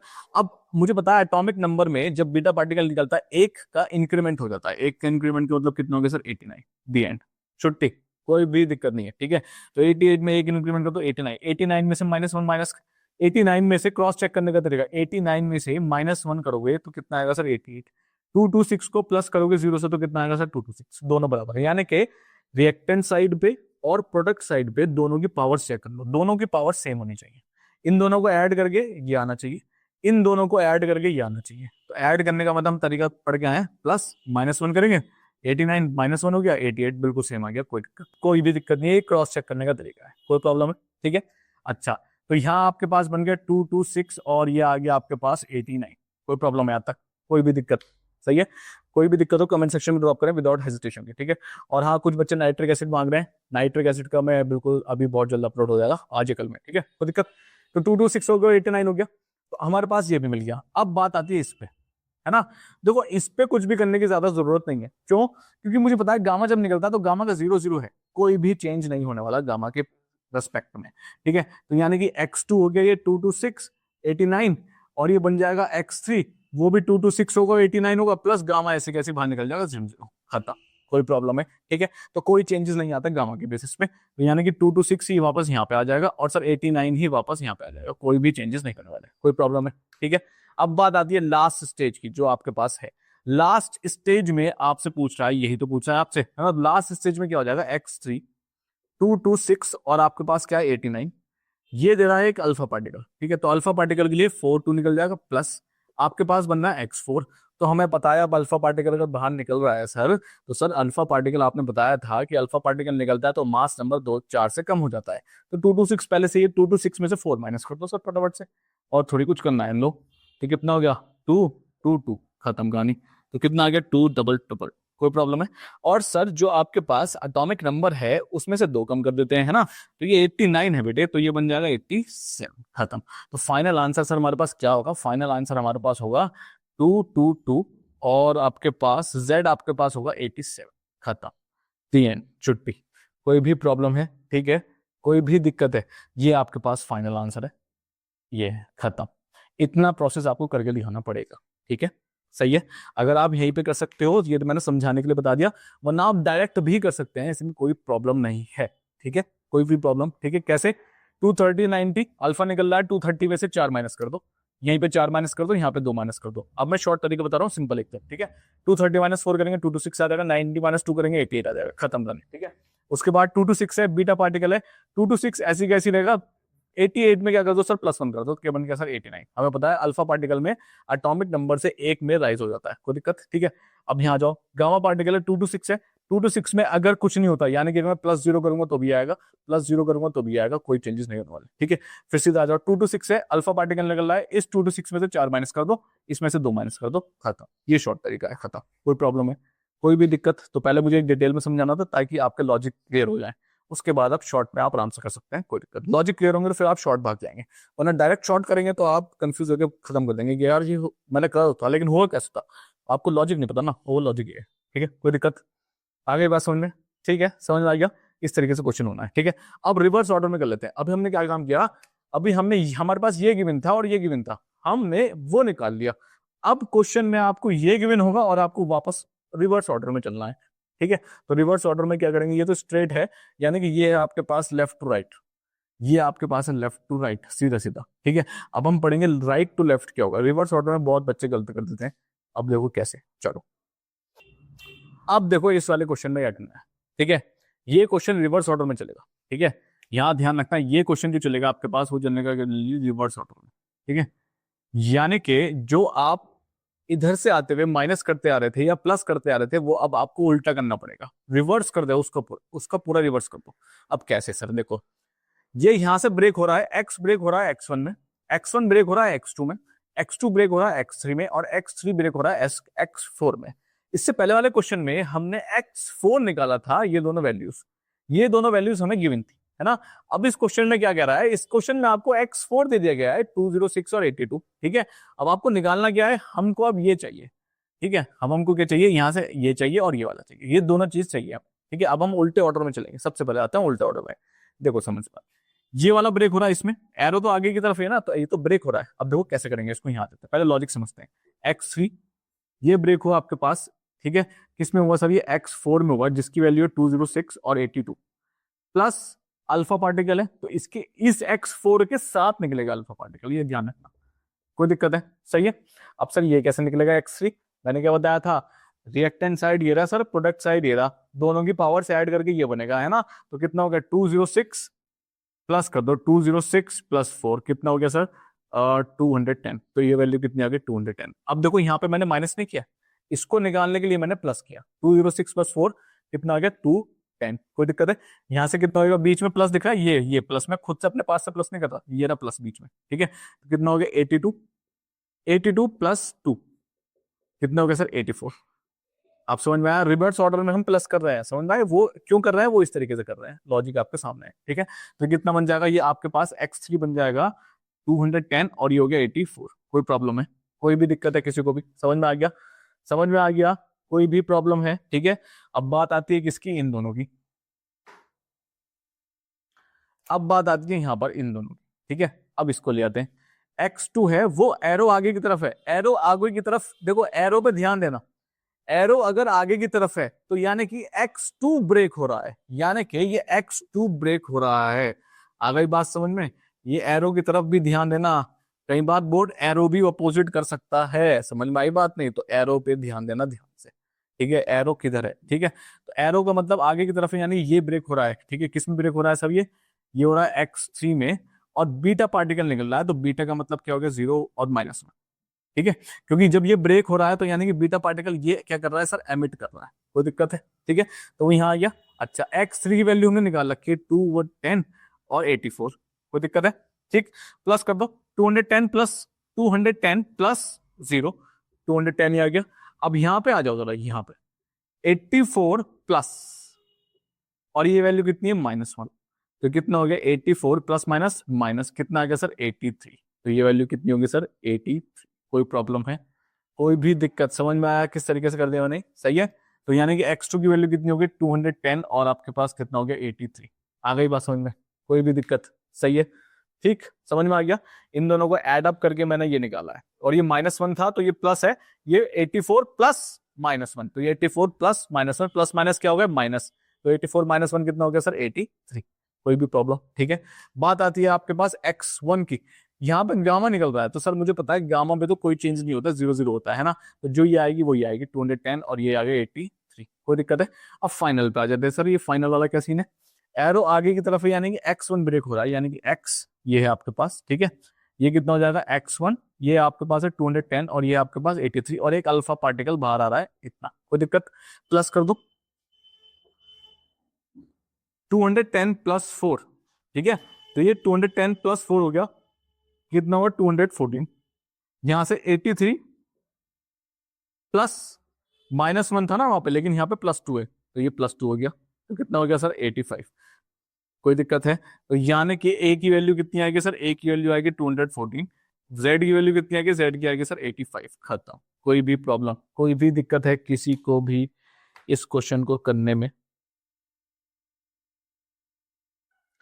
ठीक है, कोई भी दिक्कत है इस क्वेश्चन को करने में, तो ये एक आपने स्ट्रेट ऑर्डर में समझा, एक आपने रिवर्स ऑर्डर में समझा, और दोनों के लॉजिक मैंने समझा दिए किस तरीके से सॉल्व करता जाना है, किस तरीके से सॉल्व करते आगे बढ़ना है, ठीक है, कोई भी दिक्कत, समझ में आ गई बात, सही है।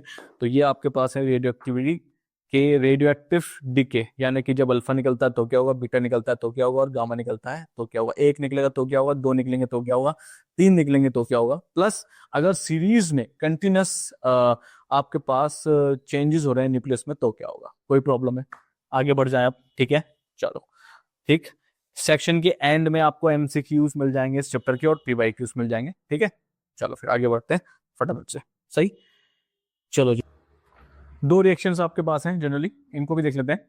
न्यूट्रॉन, ठीक है, एक न्यूट्रॉन, इफ अगर एक न्यूट्रॉन ब्रेक होता है तो एक प्रोटॉन में ब्रेक होगा, ठीक है, एक प्रोटॉन में ब्रेक होगा, प्रोटॉन का मतलब 1p1, इसको हम ऐसे ही बोल देते हैं 1h1, कोई दिक्कत है, ये भी प्रोटॉन है, ठीक है, और एक किसमें होगा सर, इलेक्ट्रॉन में होगा, कोई दिक्कत है, और इलेक्ट्रॉन को यहाँ क्या बोल रहे हैं, बीटा पार्टिकल, यही बीटा पार्टिकल, कोई दिक्कत है, ठीक है, सही। अब आप कहोगे सर ये कैसे मैच हो रहा है, देखो 0+1 करो, 1 आ गया, माई 1 ये वाला 1 +-1 +-1 कितना आएगा सर, 0 आ गया, 0 खत्म, ठीक है। तो कई बार ये वाली रिएक्शन ना फिलअप में आ जाती है, यहाँ डैश बना देंगे या फिर यहाँ डैश बना देंगे, ठीक है, तो ये आपको फिल करना होता है, सही है। एक और न्यूट्रॉन, दोबारा से एक और रिएक्शन, अगर एक और न्यूट्रॉन ब्रेक होता है एक प्रोटॉन में, बिल्कुल सही है, एक प्रोटॉन है, प्लस आपके पास एक और आपके पास क्या है, ठीक है, एक और प्रोटॉन है प्लस आपके पास एक और बीटा पार्टिकल है, सेम रिएक्शन है, बस इसमें एक चेंजेस है, क्या, कई बार आपको ये साइन भी देखने को मिलेगा, कुछ इस तरीके से साइन मिलेगा, उसके ऊपर एक बाल लगा होगा, है ना, इस साइन को बोलते हैं क्या, एंटी न्यूट्रिनो, क्या बोलते हैं, एंटी न्यूट्रिनो, क्या बोलते हैं, एंटी न्यूट्रिनो, कोई दिक्कत है, ठीक है। जनरली क्या होता है, it has no charge and of negligible mass, कोई चार्ज नहीं होता, लेकिन इस पर नेग्लिजिबल मास नहीं होता, क्वेश्चन में अगर ये आपको देखने को मिले तो इसको कोई रोल नहीं है फिलहाल, ठीक है, लेकिन आप डरना मत कि ये कहां से आ गया, ये तो कुछ नई चीज है, इसका भी सोचना पड़ेगा, कुछ सोचना नहीं है इसका, ठीक है, इसलिए मैंने आपको बता दिया, कोई दिक्कत, ठीक है, सही। चलो फिर आगे बढ़ते हैं फटाफट, यूजेस ऑफ रेडियो एक्टिविटी, और यूजेस ऑफ रेडियो एक्टिविटी में आपके पास एक टर्म आता है रेडियो आइसोटोप्स, ठीक है। अब सर ये रेडियो आइसोटोप्स है क्या चीज, यूजेस तो चलो बाद में हम पढ़ लेंगे, बुक से भी आप समझा देना, लेकिन सर ये रेडियो आइसोटोप्स है क्या चीज, है ना, देखो क्या, सम एलिमेंट्स, कुछ एलिमेंट्स विद एटॉमिक नंबर और with atomic number less than 82, 82 के ऊपर जाएंगे आपके पास तो सारे रेडियो एक्टिव हैं ऑलमोस्ट, लेकिन 82 से नीचे आएंगे तो कुछ एलिमेंट्स हैं जिनका एटॉमिक नंबर लेस देन है, क्या है सर, लेस देन है किससे, सॉरी, लेस देन है किससे, 82 से, ऐसे एलिमेंट बिकम्स रेडियो एक्टिव, ठीक है, ऐसे एलिमेंट्स भी रेडियो एक्टिव बन सकते हैं, बिल्कुल बन सकते हैं, ऐसे एलिमेंट्स ही रेडियो एक्टिव बन सकते हैं जिनका आपके पास Z है जो लेस देन 82 है, ठीक है।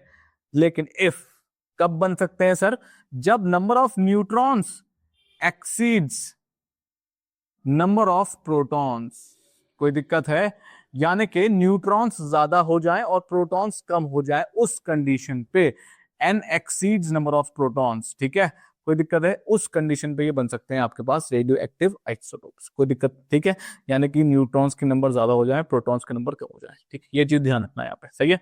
अब एग्जाम्पल लेते हैं कोबाल्ट, ठीक है, CO, अब यहाँ देखना सर, P तो आपके पास 27 है, क्योंकि जितना एटॉमिक नंबर है उतना P है, N कैसे निकलेगा सर इसमें, 60 - 27, ये हो गया आपके पास 3 और ये हो गया आपके पास 33, देखो N आपके पास 27 से ज्यादा हो गया है, ठीक है। ऐसे ही यहाँ आ जाओ, प्रोटॉन तो सब 6 है, न्यूट्रॉन कैसे निकलेगा, 14 - 6 करने से, और ये कितना हो गया सर 8, ज्यादा हो गए, ज्यादा हो गए, ठीक है। सेम कंडीशन यहाँ है सर, प्रोटॉन तो 19 हो गए, है ना, और n कैसे निकलेगा आपके पास 40 माइनस 19 करके, तो ये हो जाएगा आपके पास 21, ठीक। ऐसे ही यहाँ पे सीन है, कोई दिक्कत है, ठीक है। अब सर ये नंबर ऑफ प्रोटॉन्स और नंबर ऑफ न्यूट्रॉन्स को ज्यादा कैसे किया जा सकता है नंबर ऑफ प्रोटॉन से? देखो जी, ये नॉर्मल चीज तो है नहीं, इसे बढ़ाना, है ना। These are prepared artificially by nuclear transmutation. Nuclear artificially, naturally नहीं होते हैं, आर्टिफिशियल इनको बनाया जाता है, ठीक है, कोई दिक्कत है। By nuclear transmutation, sir nuclear transmutation क्या है, इसमें क्या होता है, there will be a slight differences, या हम चेंज कर सकते हैं, ठीक है, we can change the number of neutrons and protons in the nucleus, ठीक है। ये आपके पास क्या होता है, न्यूक्लियर ट्रांसम्यूटेशन होता है, कोई दिक्कत है। म्यूटेशन समझ में आया? जैसे कि जनरली अभी कोविड आया था, तो एक कोविड का एक वेरिएंट था, वो हल्के हल्के एटमॉस्फेयर में रहा, उसके बाद वो उस एटमॉस्फेयर से बिल्कुल एडजस्ट हो गया, उसने अपने आप को ढाल लिया कुछ सराउंडिंग से, और भी डिजीज उसके अंदर गई, ठीक है, और वो क्या हो गया, म्यूटेंट बन गया। म्यूटेंट का मतलब और पावरफुल हो गया, ठीक है, और पावरफुल वर्जन हो गया उसका, ठीक है। तो ऐसा ही यहाँ पे चीज है, ठीक है। तो न्यूक्लियर ट्रांसम्यूटेशन मतलब देयर आर चेंजेस, एक फॉर्म से दूसरे फॉर्म में कन्वर्ट कर सकते हैं आप, या फिर चेंज कर सकते हैं number of neutrons and protons, कोई दिक्कत है। इसकी हेल्प से हम इनको रेडियो आइसोटोप्स बना सकते हैं, लेकिन ठीक है, कोई प्रॉब्लम है, ठीक। सिर्फ एक ही कंडीशन है, नंबर ऑफ न्यूट्रॉन्स ज्यादा होने चाहिए नंबर ऑफ प्रोटॉन से, कोई दिक्कत, ठीक है। These radio isotopes are used in medical line, in scientific and industrial fields, कोई दिक्कत, ठीक है। अब हम एक एक करके मेडिकल फील्ड में क्या इसकी एप्लीकेशन है, क्वेश्चन मान, साइंटिफिक में क्या है और इंडस्ट्रियल में क्या है, वो हम पढ़ लेते हैं, ठीक है। तो वो सारी चीजें आपको स्क्रीन पे मिल जाएंगी, मैं यहाँ से रीड आउट करके आपको बता देता हूँ, ठीक है।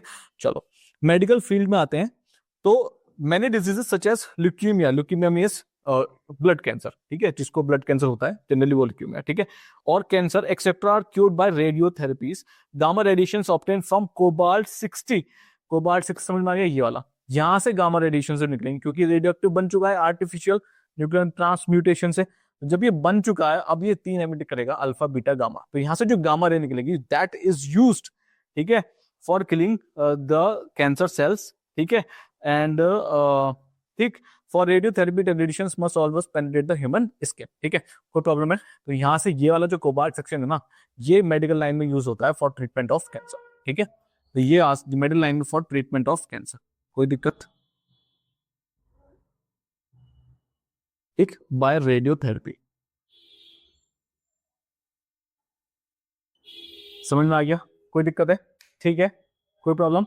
चलो next, second second use, salt of weak radioactive isotope such as radio sodium chloride, radio iron, radio iodine are use for diagnosis, ठीक है, डायग्नोसिस सिंपल सी बात है, बॉडी को आप स्कैन कर रहे हैं, ठीक।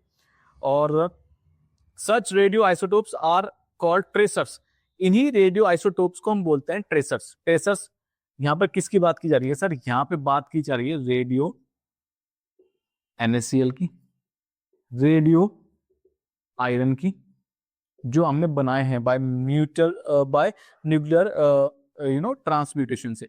और आपके पास रेडियो, एक और आपके पास है जनरली, सॉरी, एक है आपके पास रेडियो आयोडीन, ठीक है। तो इनको यूज किया जाता है एज ट्रेसर्स, ट्रेसर्स यानी कि बॉडी में कौन सी चीज कहाँ, आपके पास कौन सा सेल कहाँ है, कोई प्रॉब्लम है, कैसे है, उसको यहाँ पे यूज किया जाता है। कैसे सर? देखो, these tracers are used to detect the suspected brain tumors and blood clots before they become dangerous. ये हमारी बॉडी में छोड़ दिए जाते हैं, ठीक है। और ये क्या ट्रेस करते हैं? जनरली ये ट्रेस करते हैं हमारे ट्यूमर्स को, ठीक है, बॉड्स, ठीक है। तो ट्यूमर्स एंड आपके पास ब्लड क्लॉट्स, ठीक है। अब सर कैसे? देखो जरा, ये ध्यान से पढ़ना यूजेस, क्योंकि यहां से क्वेश्चन आते हैं। प्रीवियस ईयर बोर्ड पेपर में क्वेश्चन आए हुए हैं, write uses of this and write of use of radioactive substances, what are radioisotopes, ठीक है, how they are formed, they are formed by artificially, they are formed artificially by nuclear transmutation, ठीक है। और example भी आए, which radioisotope is used in treatment of cancer, ठीक है, and फिर व्हाट रेडिएशन, ठीक है। तो रेडिएशन कौन से आइसोटोप्स कौन सा होगा? कोबाल्ट 60 CO27 प्लस रेडिएशन कौन सी होगी? गामा रेस, ठीक है। इस तरीके से ध्यान रखना, ठीक। तो अब पढ़ते हैं tracers. Tracers are also used to study natural process in human body. For example radio sodium injected with common sodium chloride in the human body and radioactive in the blood होता है इतना. ठीक है, ठीक है, कोई दिक्कत नहीं है. ठीक है, रेडियो कार्डियोलॉजी क्या होती है? यहाँ पे एक टर्म है आपके पास यहीं पे इसी में, रेडियो कार्डियोलॉजी. ठीक है, क्या है सर? Radio cardiology. ठीक है, रेडियो कार्डियोलॉजी क्या है चीज है? कुछ नहीं है सर, रेडियो NaCl को along with NaCl sodium chloride के साथ बॉडी में इंजेक्ट किया जाता है, बॉडी में इंजेक्ट कर दिया जाता है. ठीक है, बॉडी में इंजेक्ट कर दिया जाता है. और ये बॉडी में क्या काम करता है ना, पूरी बॉडी का ब्लड सर्कुलेशन प्रॉपर है या नहीं है और कहीं पे क्लॉट है या नहीं है, वो उसको हम क्या कर सकते हैं, उससे डिटेक्ट कर सकते हैं. क्यों? क्योंकि हमारे पास रेडियो NaCl है और वो क्या कैसे काम करता है, ट्रेसर की तरह. और ट्रेसर का मतलब ये दो चीज बताएगा, कहीं ब्लड क्लॉट्स हैं बॉडी में, नहीं है, पूरी बॉडी का ब्लड सर्कुलेशन प्रॉपर है या नहीं है. कोई दिक्कत है? ठीक है, समझ में आ गया. ठीक, चलो थर्ड आपके पास generally x rays sorry gamma rays emitted by radioactive substances used to sterilize bandages, dressings, syringes and other equipments to make them free from germs. ठीक है, देखो गामा की पेनिट्रेटिंग पावर बहुत तेज है ना. तो गामा रे को यूज किया जाता है जैसे कि आपके पास कोई भी एक सिरिंजेस हैं, बैंडेजेस हैं, इक्विपमेंट्स हैं, उनके थ्रू गामा रेस पास कर दो, सारे के सारे जो भी जर्म्स होंगे ना उस पर सब किल आउट हो जाएंगे. कोई भी चीज अगर हम किसी भी एक डॉक्टर एक ऑपरेशन करके बाहर आया, तो ऑपरेशन का मतलब उसके जो इक्विपमेंट्स हैं उनमें कहीं ब्लड लगा होगा. ठीक है, तो वो सिंपल वॉश आउट से पॉसिबल नहीं है कि सारे जम्स उसमें से चले जाएं. ठीक है, अगर आपने थोड़ी देर उसको बाहर रख दिया तो उसमें क्या होगा, जम्स का एक बैक्टीरिया का अकोमोडेशन हो जाएगा. ठीक है, जो भी यूटेंसिस है, ठीक है, या फिर जो भी यूटेंसिस कह रहा हूँ, इक्विपमेंट्स है. ठीक है, तो अब उन इक्विपमेंट्स को नेक्स्ट सर्जरी के लिए बिल्कुल एकदम क्लीन करना है, क्योंकि अदरवाइज वो जम्स किसी भी नेक्स्ट पर्सन को इन्फेक्ट कर सकते हैं. ठीक है, तो उसमें क्या होता है, उन इक्विपमेंट्स को गामा रेज के थ्रू पास कर दिया जाता है. गामा रेज बहुत ही हाई पावर की रेज है, पेनिट्रेटिंग पावर बहुत तेज है, तो सारे जम्स क्या हो जाते हैं, सारे जम्स को एकदम किल करके बाहर निकल देती है. तो it is use for sterilization purposes. कोई दिक्कत है? ठीक है, ठीक. तो ये सारे यूजेस थे आपके पास जनरली किस सेक्टर में. ये जो हमने यूजेस पढ़े वो सारे के सारे कौन से सेक्टर में थे सर? वो सारे के सारे मेडिकल सेक्टर में थे. ठीक है, ये भी और ये भी. ठीक है, सही. अब बात कर लेते हैं थोड़ा सा साइंटिफिक यूज. ठीक है, साइंटिफिक यूज में जनरली सेम चीजें हैं. ठीक है, और ज्यादा कुछ डिफरेंसेस है नहीं. ठीक, तो मैं आपको यूजेस यहाँ पे स्प्लैश आउट कर दूंगा. ठीक है, ठीक है. साइंटिफिक यूजेस में बात करते हैं. The radioisotopes are used in determining the age of rocks consisting carbon by measuring the percentage of C12 and C14 in them. देखो, साइंटिफिक यूज में अगर बात करते हैं तो साइंटिफिक यूज में सबसे पहले आप रॉक्स जो पुराने हुआ करते थे, ठीक है, उसमें से आप कार्बन कंटेंट को देख के उस रॉक का एज बता सकते हैं कितने साल पहले का है. ठीक है, जैसे वो होता है ना आर्कियोलॉजिकल सर्वेज होते हैं कि भाई यहाँ पे कुछ है, यहाँ पे कुछ है, तो ये कितने साल पुराना है वो आप बता सकते हैं. लेकिन उसमें दो चीज के कार्बन देखे जाते हैं, carbon 12 carbon and 12 and 14 carbon. ठीक है. Second, the age of old objects not containing carbon can be determined by measuring the percentage of isotope atoms present in them. अब सर ऐसे भी रॉक्स हो सकते हैं जिनके अंदर कार्बन कंटेंट हो ही ना. ये तो बात हुई कार्बन की, मैंने कहा हाँ बिल्कुल हो सकता है, क्यों नहीं हो सकते, है ना. तो उनकी एज आप कैसे बता सकते हैं? By determining the percentage of isotope atoms. उनके अंदर आइसोटोप्स यानी कि क्लोरीन है, क्लोरीन के 3-4 आइसोटोप है, वो उन आइसोटोप्स को देख के बता सकते हैं कि उनकी एज क्या होगी. ठीक है. Third, these are used in alpha particles gold foil experiment in order to study the structure of atom. ठीक है. Last, radioactive sources like elements like NPK are used in agriculture यानी कि potassium, phosphorus to study growth of plants with respect to manure. ठीक है, कुछ radioactive elements जैसे कि phosphorus यहाँ आ गया. ठीक है, तो ये फॉस्फोरस हो गया, पोटेशियम हो गया, बिल्कुल यूज करते हैं सर, फार्मर यूज करते हैं इसको, है ना, for the proper growth of plants and manure. कोई दिक्कत है? ठीक है, तो ये यूज हो गया आपके पास साइंटिफिक यूजेस.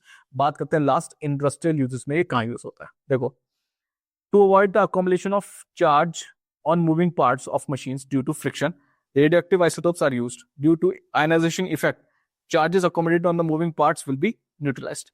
कोई भी एक मशीन चल रही है, ठीक है, मशीन चल रही है, मशीन पे कुछ चार्जेस अकोमोडेट हो गए. ठीक है, मशीन पे चार्जेस अकोमोडेट हो गए यानी कि जम गए. ठीक है, अब वो जब जम गए हैं तो क्या होगा, वो प्रॉपर फंक्शन नहीं करेंगे. ठीक है, तो इसको क्या काम करते हैं, by with the help of radioisotopes. ठीक है, they are use to ionization effect. Ionization effect मैंने पढ़ा था, किसी भी गैस के थ्रू जाएंगे उसको आयनाइज कर देंगे.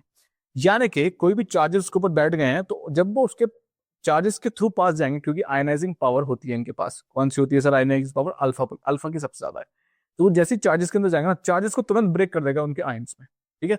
चार्जेस क्या होता है? इलेक्ट्रॉन लेना या देना, ठीक है, तो तभी तो चार्जेस बने ही हो, है ना। यानी एक इलेक्ट्रॉन दे देगा कोई चीज तो वापस से आयन में मिल जाएगा। जब वो आयन में बन जाएंगे तो वो डिजॉल्व होने शुरू हो जाते हैं, कोई दिक्कत है? बात कर लेते हैं हार्मफुल इफेक्ट्स ऑफ रेडिएशन की, ठीक है। तो रेडिएशन के कुछ हार्मफुल इफेक्ट्स भी होंगे, है ना। तो अगर कहीं पे भी रेडियो एक्टिव सब्सटेंस या फिर एक रेडियो एक्टिव एक्सप्लोजन होता है तो उसपे कुछ हार्मफुल इफेक्ट्स भी होते हैं। क्या है वो हार्मफुल इफेक्ट्स? एक एक करके बात करते हैं। सबसे पहला, biological effects of nuclear radiations are three types, तीन टाइप के होते हैं। सबसे पहला, short term recoverable effects like diarrhoea, sore throat, loss of air and etcetera. तो शॉर्ट टर्म रिकवरेबल होते हैं, ठीक है। कुछ ऐसे होते हैं जो शॉर्ट टर्म में रिकवरेबल हो जाते हैं, यानी कि आप उससे रिकवर हो जाएंगे। जैसे कि आपके पास है कुछ सोर थ्रोट, आपके गले में थोड़ा सा खिचखिच होने लगेगी, दिक्कत होने लगेगी, प्लस डायरिया हो जाएगा आपको, प्लस लॉस ऑफ हेयर्स हो जाएंगे एंड सो ऑन, ठीक है। सेकंड आपका लॉन्ग टर्म सेकंड आपके पास है long term irrecoverable effects like leukaemia, cancer etcetera. तो आपको ध्यान होगा, लॉन्ग टर्म इफेक्ट्स की बात की जाए तो जैसे कि एक बार अमेरिका ने जापान के नागासाकी में एक बॉम्ब ड्रॉप किया था, और आज भी वहां पे जो भी जनरेशन है, जो प्रेजेंट जनरेशन है, उसमें कहीं ना कहीं डिफेक्ट है, ठीक है। तो उन लोगों ने बहुत सफर किया है उस न्यूक्लियर बॉम्ब का। जो एक्सप्लोजन था, जो रेडिएशन था, आज भी उनकी जेनेटिक्स को इफेक्ट कर दिया उन्होंने, ठीक है। तो यानी कि लॉन्ग टर्म इफेक्ट्स होते हैं इसके जनरली कैंसर, ठीक है। ये आपके ब्लड सेल्स डैमेज कर सकता है और कैंसर प्रोड्यूस कर सकता है, ठीक है। थर्ड आपके पास है जेनेटिक इफेक्ट्स, जैसे मैंने एग्जांपल दिया था अभी। तो आज भी वहां की जो जनरेशन है, किसी का हाथ थोड़ा सा वर्क नहीं कर रहा है, तो किसी की कुछ मुंह थोड़ा सा तिलचा हो चुका है, तो वो जेनेटिकली, उनके जो जेनेटिक्स हैं वो ऊपर से ही ना बिल्कुल डैमेज हो चुके हैं और वो नीचे ही आपको मिल रहे हैं। समझ में आई बात? तो ये बहुत ज्यादा है, मतलब जनरेशन टू जनरेशन उसको चीज को कैरी कर रही है। बात समझ लो कितना हार्मफुल है ये, जनरेशन कैरी कर रही है उसको, ठीक। तो ये सारे इफेक्ट्स हैं आपके पास, हार्मफुल इफेक्ट्स ऑफ रेडिएशन, ठीक है। अच्छा, सोर्सेज की बात करें, अगर अगर मैं सोर्सेज की बात करता हूं, ठीक है, तो what are the sources of these radiations, ठीक है। आपको यहाँ स्क्रीन पे फ्लैश हो जाएगा, कोई दिक्कत नहीं है। तो आप, मैं यहाँ बोल रहा हूँ, आप वहां से पढ़ सकते हैं, आराम से समझ सकते हैं, ठीक है। तो जो मैं बोलूंगा वो आपको यहाँ मिल जाएगा, ठीक। तो थोड़ा सा टाइम सेव हो जाएगा मेरा भी, है ना। देखो, आपको there are three main sources of harmful radiations. तीन सोर्सेज हैं। सोर्सेज का मतलब जहां से ये मतलब आपको सराउंडिंग्स में निकल रहा है, ठीक है, या फिर मिल रहा है, ठीक है। सबसे पहला सोर्स क्या है? Radio active fall out from nuclear power plants and other resources, ठीक है।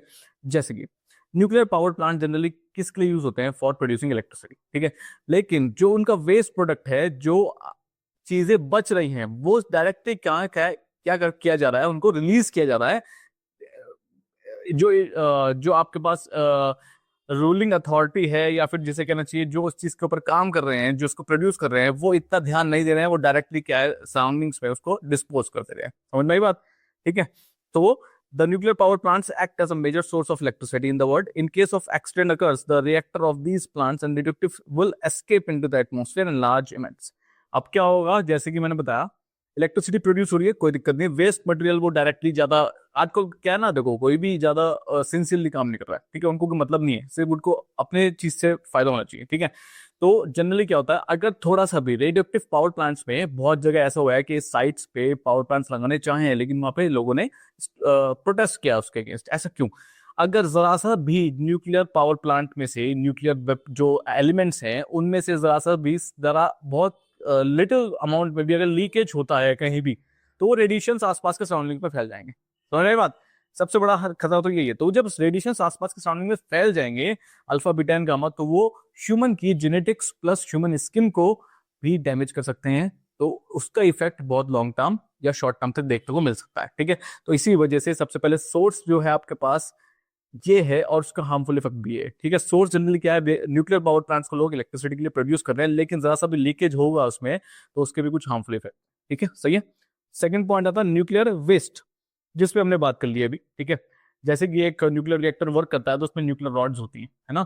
तो वो तो ठीक है, तो जो उसमें रॉड्स होती हैं, यानी जनरली फ्यूल रॉड्स होती हैं, है ना, जिसपे आप कैडमियम का या फिर कोई यूरेनियम सब्सटेंस रखते हैं ताकि वो जो पूरा बर्न होता है, ठीक है, तब तक वो पूरा बर्न होगा, तब तक हो जाएगा, लेकिन आप उसके बाद उन रॉड्स को फेंक देते हैं, ठीक है। तो अथॉरिटीज उन रॉड को क्या करती है सर, नेचर में रिलीज, यानी कि ऐसी गार्बेज कूड़ा समझ के फेंक देती है, ठीक है। लेकिन उन रॉड्स में भी कुछ ना कुछ रेडियो एक्टिव सब्सटेंस अभी भी प्रेजेंट होता है, कंप्लीट बनाउट होने के बाद भी। समझ में आई बात? तो एक रेडियो एक्टिव सब्सटेंस, ये सोर्स हो गया रेडियो एक्टिव वेस्ट, वहां से वो कहां जा रहा है, सीधा सराउंडिंग में जा रहा है, जो कि नहीं जाना चाहिए, ठीक है।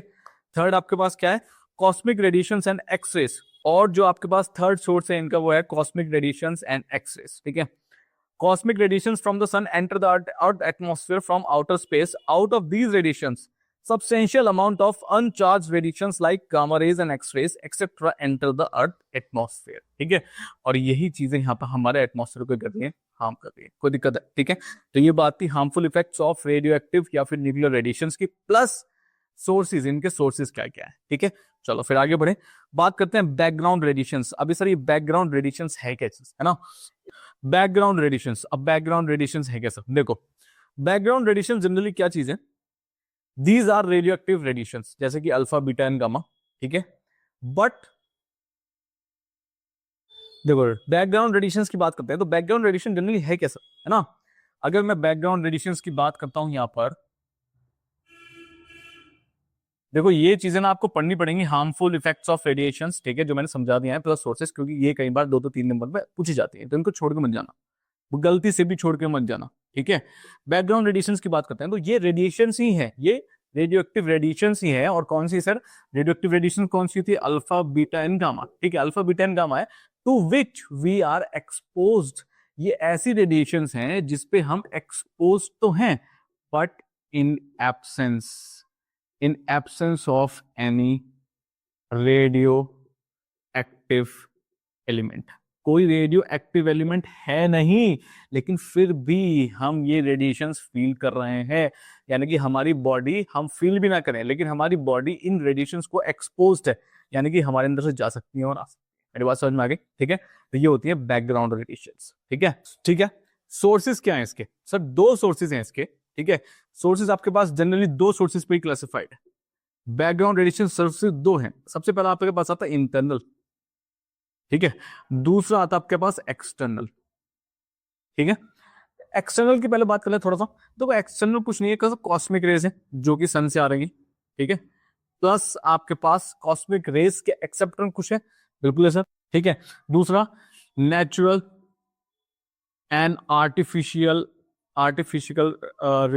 रेडियो आइसोटोप्स जो आप बनाए जा रहे हैं, ठीक है, न्यूक्लियर म्यूटेशन से, ठीक है, प्लस ठीक प्रोडक्ट्स आफ्टर न्यूक्लियर एक्सप्लोजन,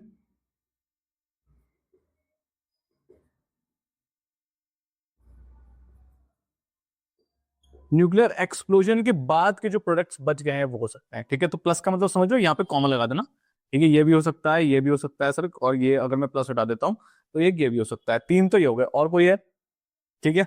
और आपके पास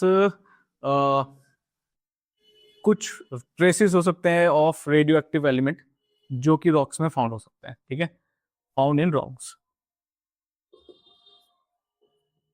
तो ये तो आपके पास एक्सटर्नल है जो आपको एनवायरमेंट में मिल जाएंगे या एटमॉस्फेयर में मिल जाएंगे, ठीक है। रही बात किसकी सर, इंटरनल कौन से होंगे, क्वेश्चन मार्क। इंटरनल के बताना है, देखो इंटरनल आपके पास जनरली कौन से होते हैं, आपकी बॉडी में ना दो हैं, एक तो के है, ठीक है, एक तो आपके पास K40 है, एक आपके पास कैल्शियम है, कोई दिक्कत है, और एक और आपके पास देखो K40 एंड K12 आपकी बॉडी के एंटायर पोर्शन में प्रेजेंट है, it is present in entire body portion, ठीक है। तो एंटायर बॉडी में ये आपके पास प्रेजेंट है। प्लस रेडियम की बात करते हैं, तो रेडियम जनरली फाउंड होता है क्या, ह्यूमन बॉडी के बोन्स, कोई दिक्कत है, ठीक है। पर सर ये इंटरनल अगर हमारे पास है तो ये हमें इफेक्ट क्यों नहीं करती है, देखो सिंपल सी चीज सुनो, अगर ये आपके पास इंटरनली प्रेजेंट है, आपकी बॉडी को ये इफेक्ट क्यों नहीं कर रही है, जो ये इंटरनली है ना, ये हमारी बॉडी को इफेक्ट नहीं कर रही है, does not effect our body, ठीक है। ऐसा क्यों, because they do not cross maximum limit, ठीक है। ये जितना इनका पोर्शन होना चाहिए, ये उस लिमिट को, यानी कि एक मिनिमम लिमिट होती है ना, उससे नीचे नीचे है हमारी बॉडी के अंदर, ठीक है। उससे ऊपर अगर चले जाएंगे तो बॉडी में क्या होगा, चेंजेस शुरू हो जाएंगे, आपके रिप्रोडक्टिव सिस्टम में प्रॉब्लम आनी शुरू हो जाएगी, प्लस आपके बोन्स में दिक्कत आनी शुरू हो जाएगी, प्लस कहीं ना कहीं बॉडी में कैंसर सेल्स प्रोड्यूस होने शुरू हो जाएंगे, है ना। तो अगर ये मैक्सिमम लिमिट के नीचे है तो बढ़िया है, कोई दिक्कत नहीं है। लेकिन अगर मैक्सिमम लिमिट के ऊपर चल जाएगा तो प्रॉब्लम होनी शुरू हो जाएगी, कोई दिक्कत है। तो ये सारी बात किसकी है, सब बैकग्राउंड रेडिएशंस की है, कोई दिक्कत है। इंटरनल सोर्स मैंने बता दिया क्या होता है, और एक्सटर्नल सोर्स। ऐसा नहीं है कि आप, अगर मैं हूं तो ऐसा नहीं है कि मेरे अंदर कोई रेडियोएक्टिव एनर्जीज नहीं निकल रही, भाई बिल्कुल है, बिल्कुल है। क्यों है, रेडियम मेरी बोन्स में प्रेजेंट है, प्लस पोटेशियम मेरी बॉडी में है, कैल्शियम भी मेरी बॉडी में है, ठीक है। कोई दिक्कत, समझ में आ गया, बिल्कुल ठीक।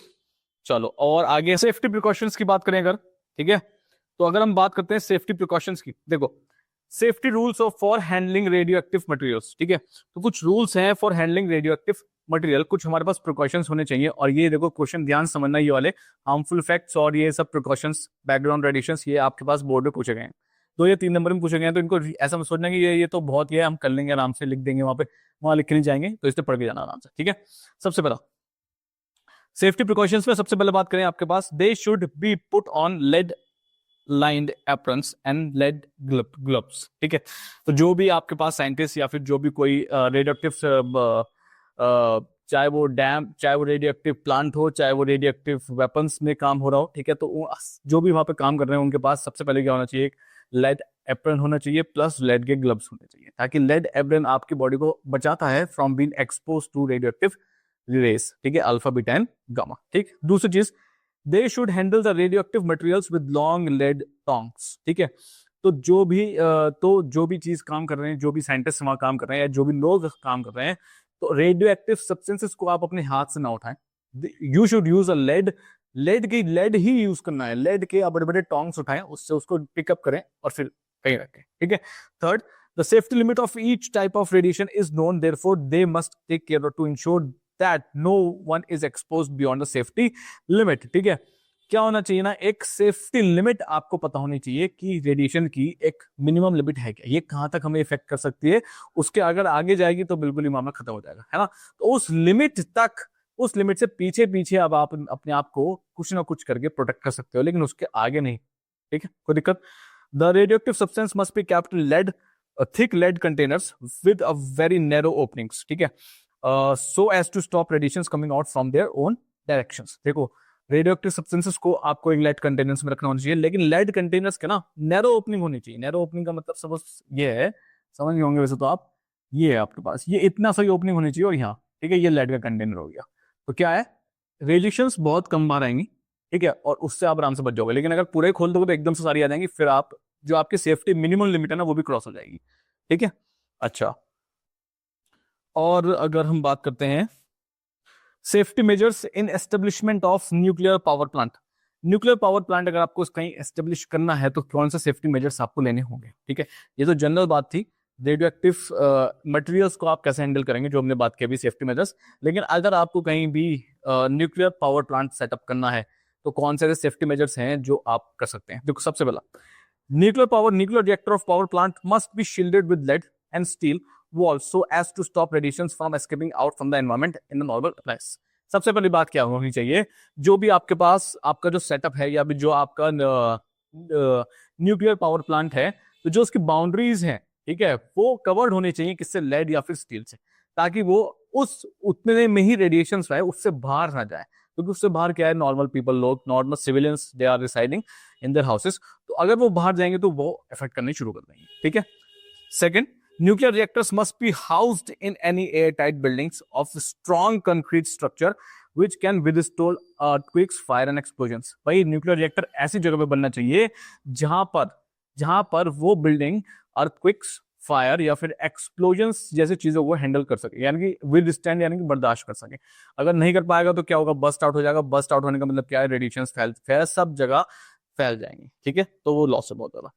There must be a backup of cooling system for the reactor core, एक कूलिंग सिस्टम होना चाहिए, क्योंकि जब रिएक्टर चलता है, जब उसमें फ्यूल रॉड्स चलती हैं तो large amount of heat generate होती है, बहुत ज्यादा हीट जनरेट होती है वहां से, तो उसको कूल डाउन करने के लिए भी कूलिंग बैकअप होना चाहिए। अगर आपने जो कूलिंग बैकअप लगाना है, अगर वो फेल हो गया तो इतनी ज्यादा हीट जनरेट होगी, वो एक्सप्लोजन हो जाएगा बहुत तगड़ा, ठीक है। तो उसको मेंटेन करने के लिए कूलिंग चैम्बर और होना चाहिए या कूलिंग बैकअप होना चाहिए आपके पास, ठीक है। तो these are the things which should be done in safety precautions. और एक और है इसमें, safe disposal of nuclear waste. ठीक है, safe disposal of nuclear waste. ठीक है, जो साइंटिस्ट जो काम कर रहे हैं weapons, in case of weapons they are working, और in case of nuclear power plant for generation of electricity they are working, so they should take initiative like do not dispose radioactive materials.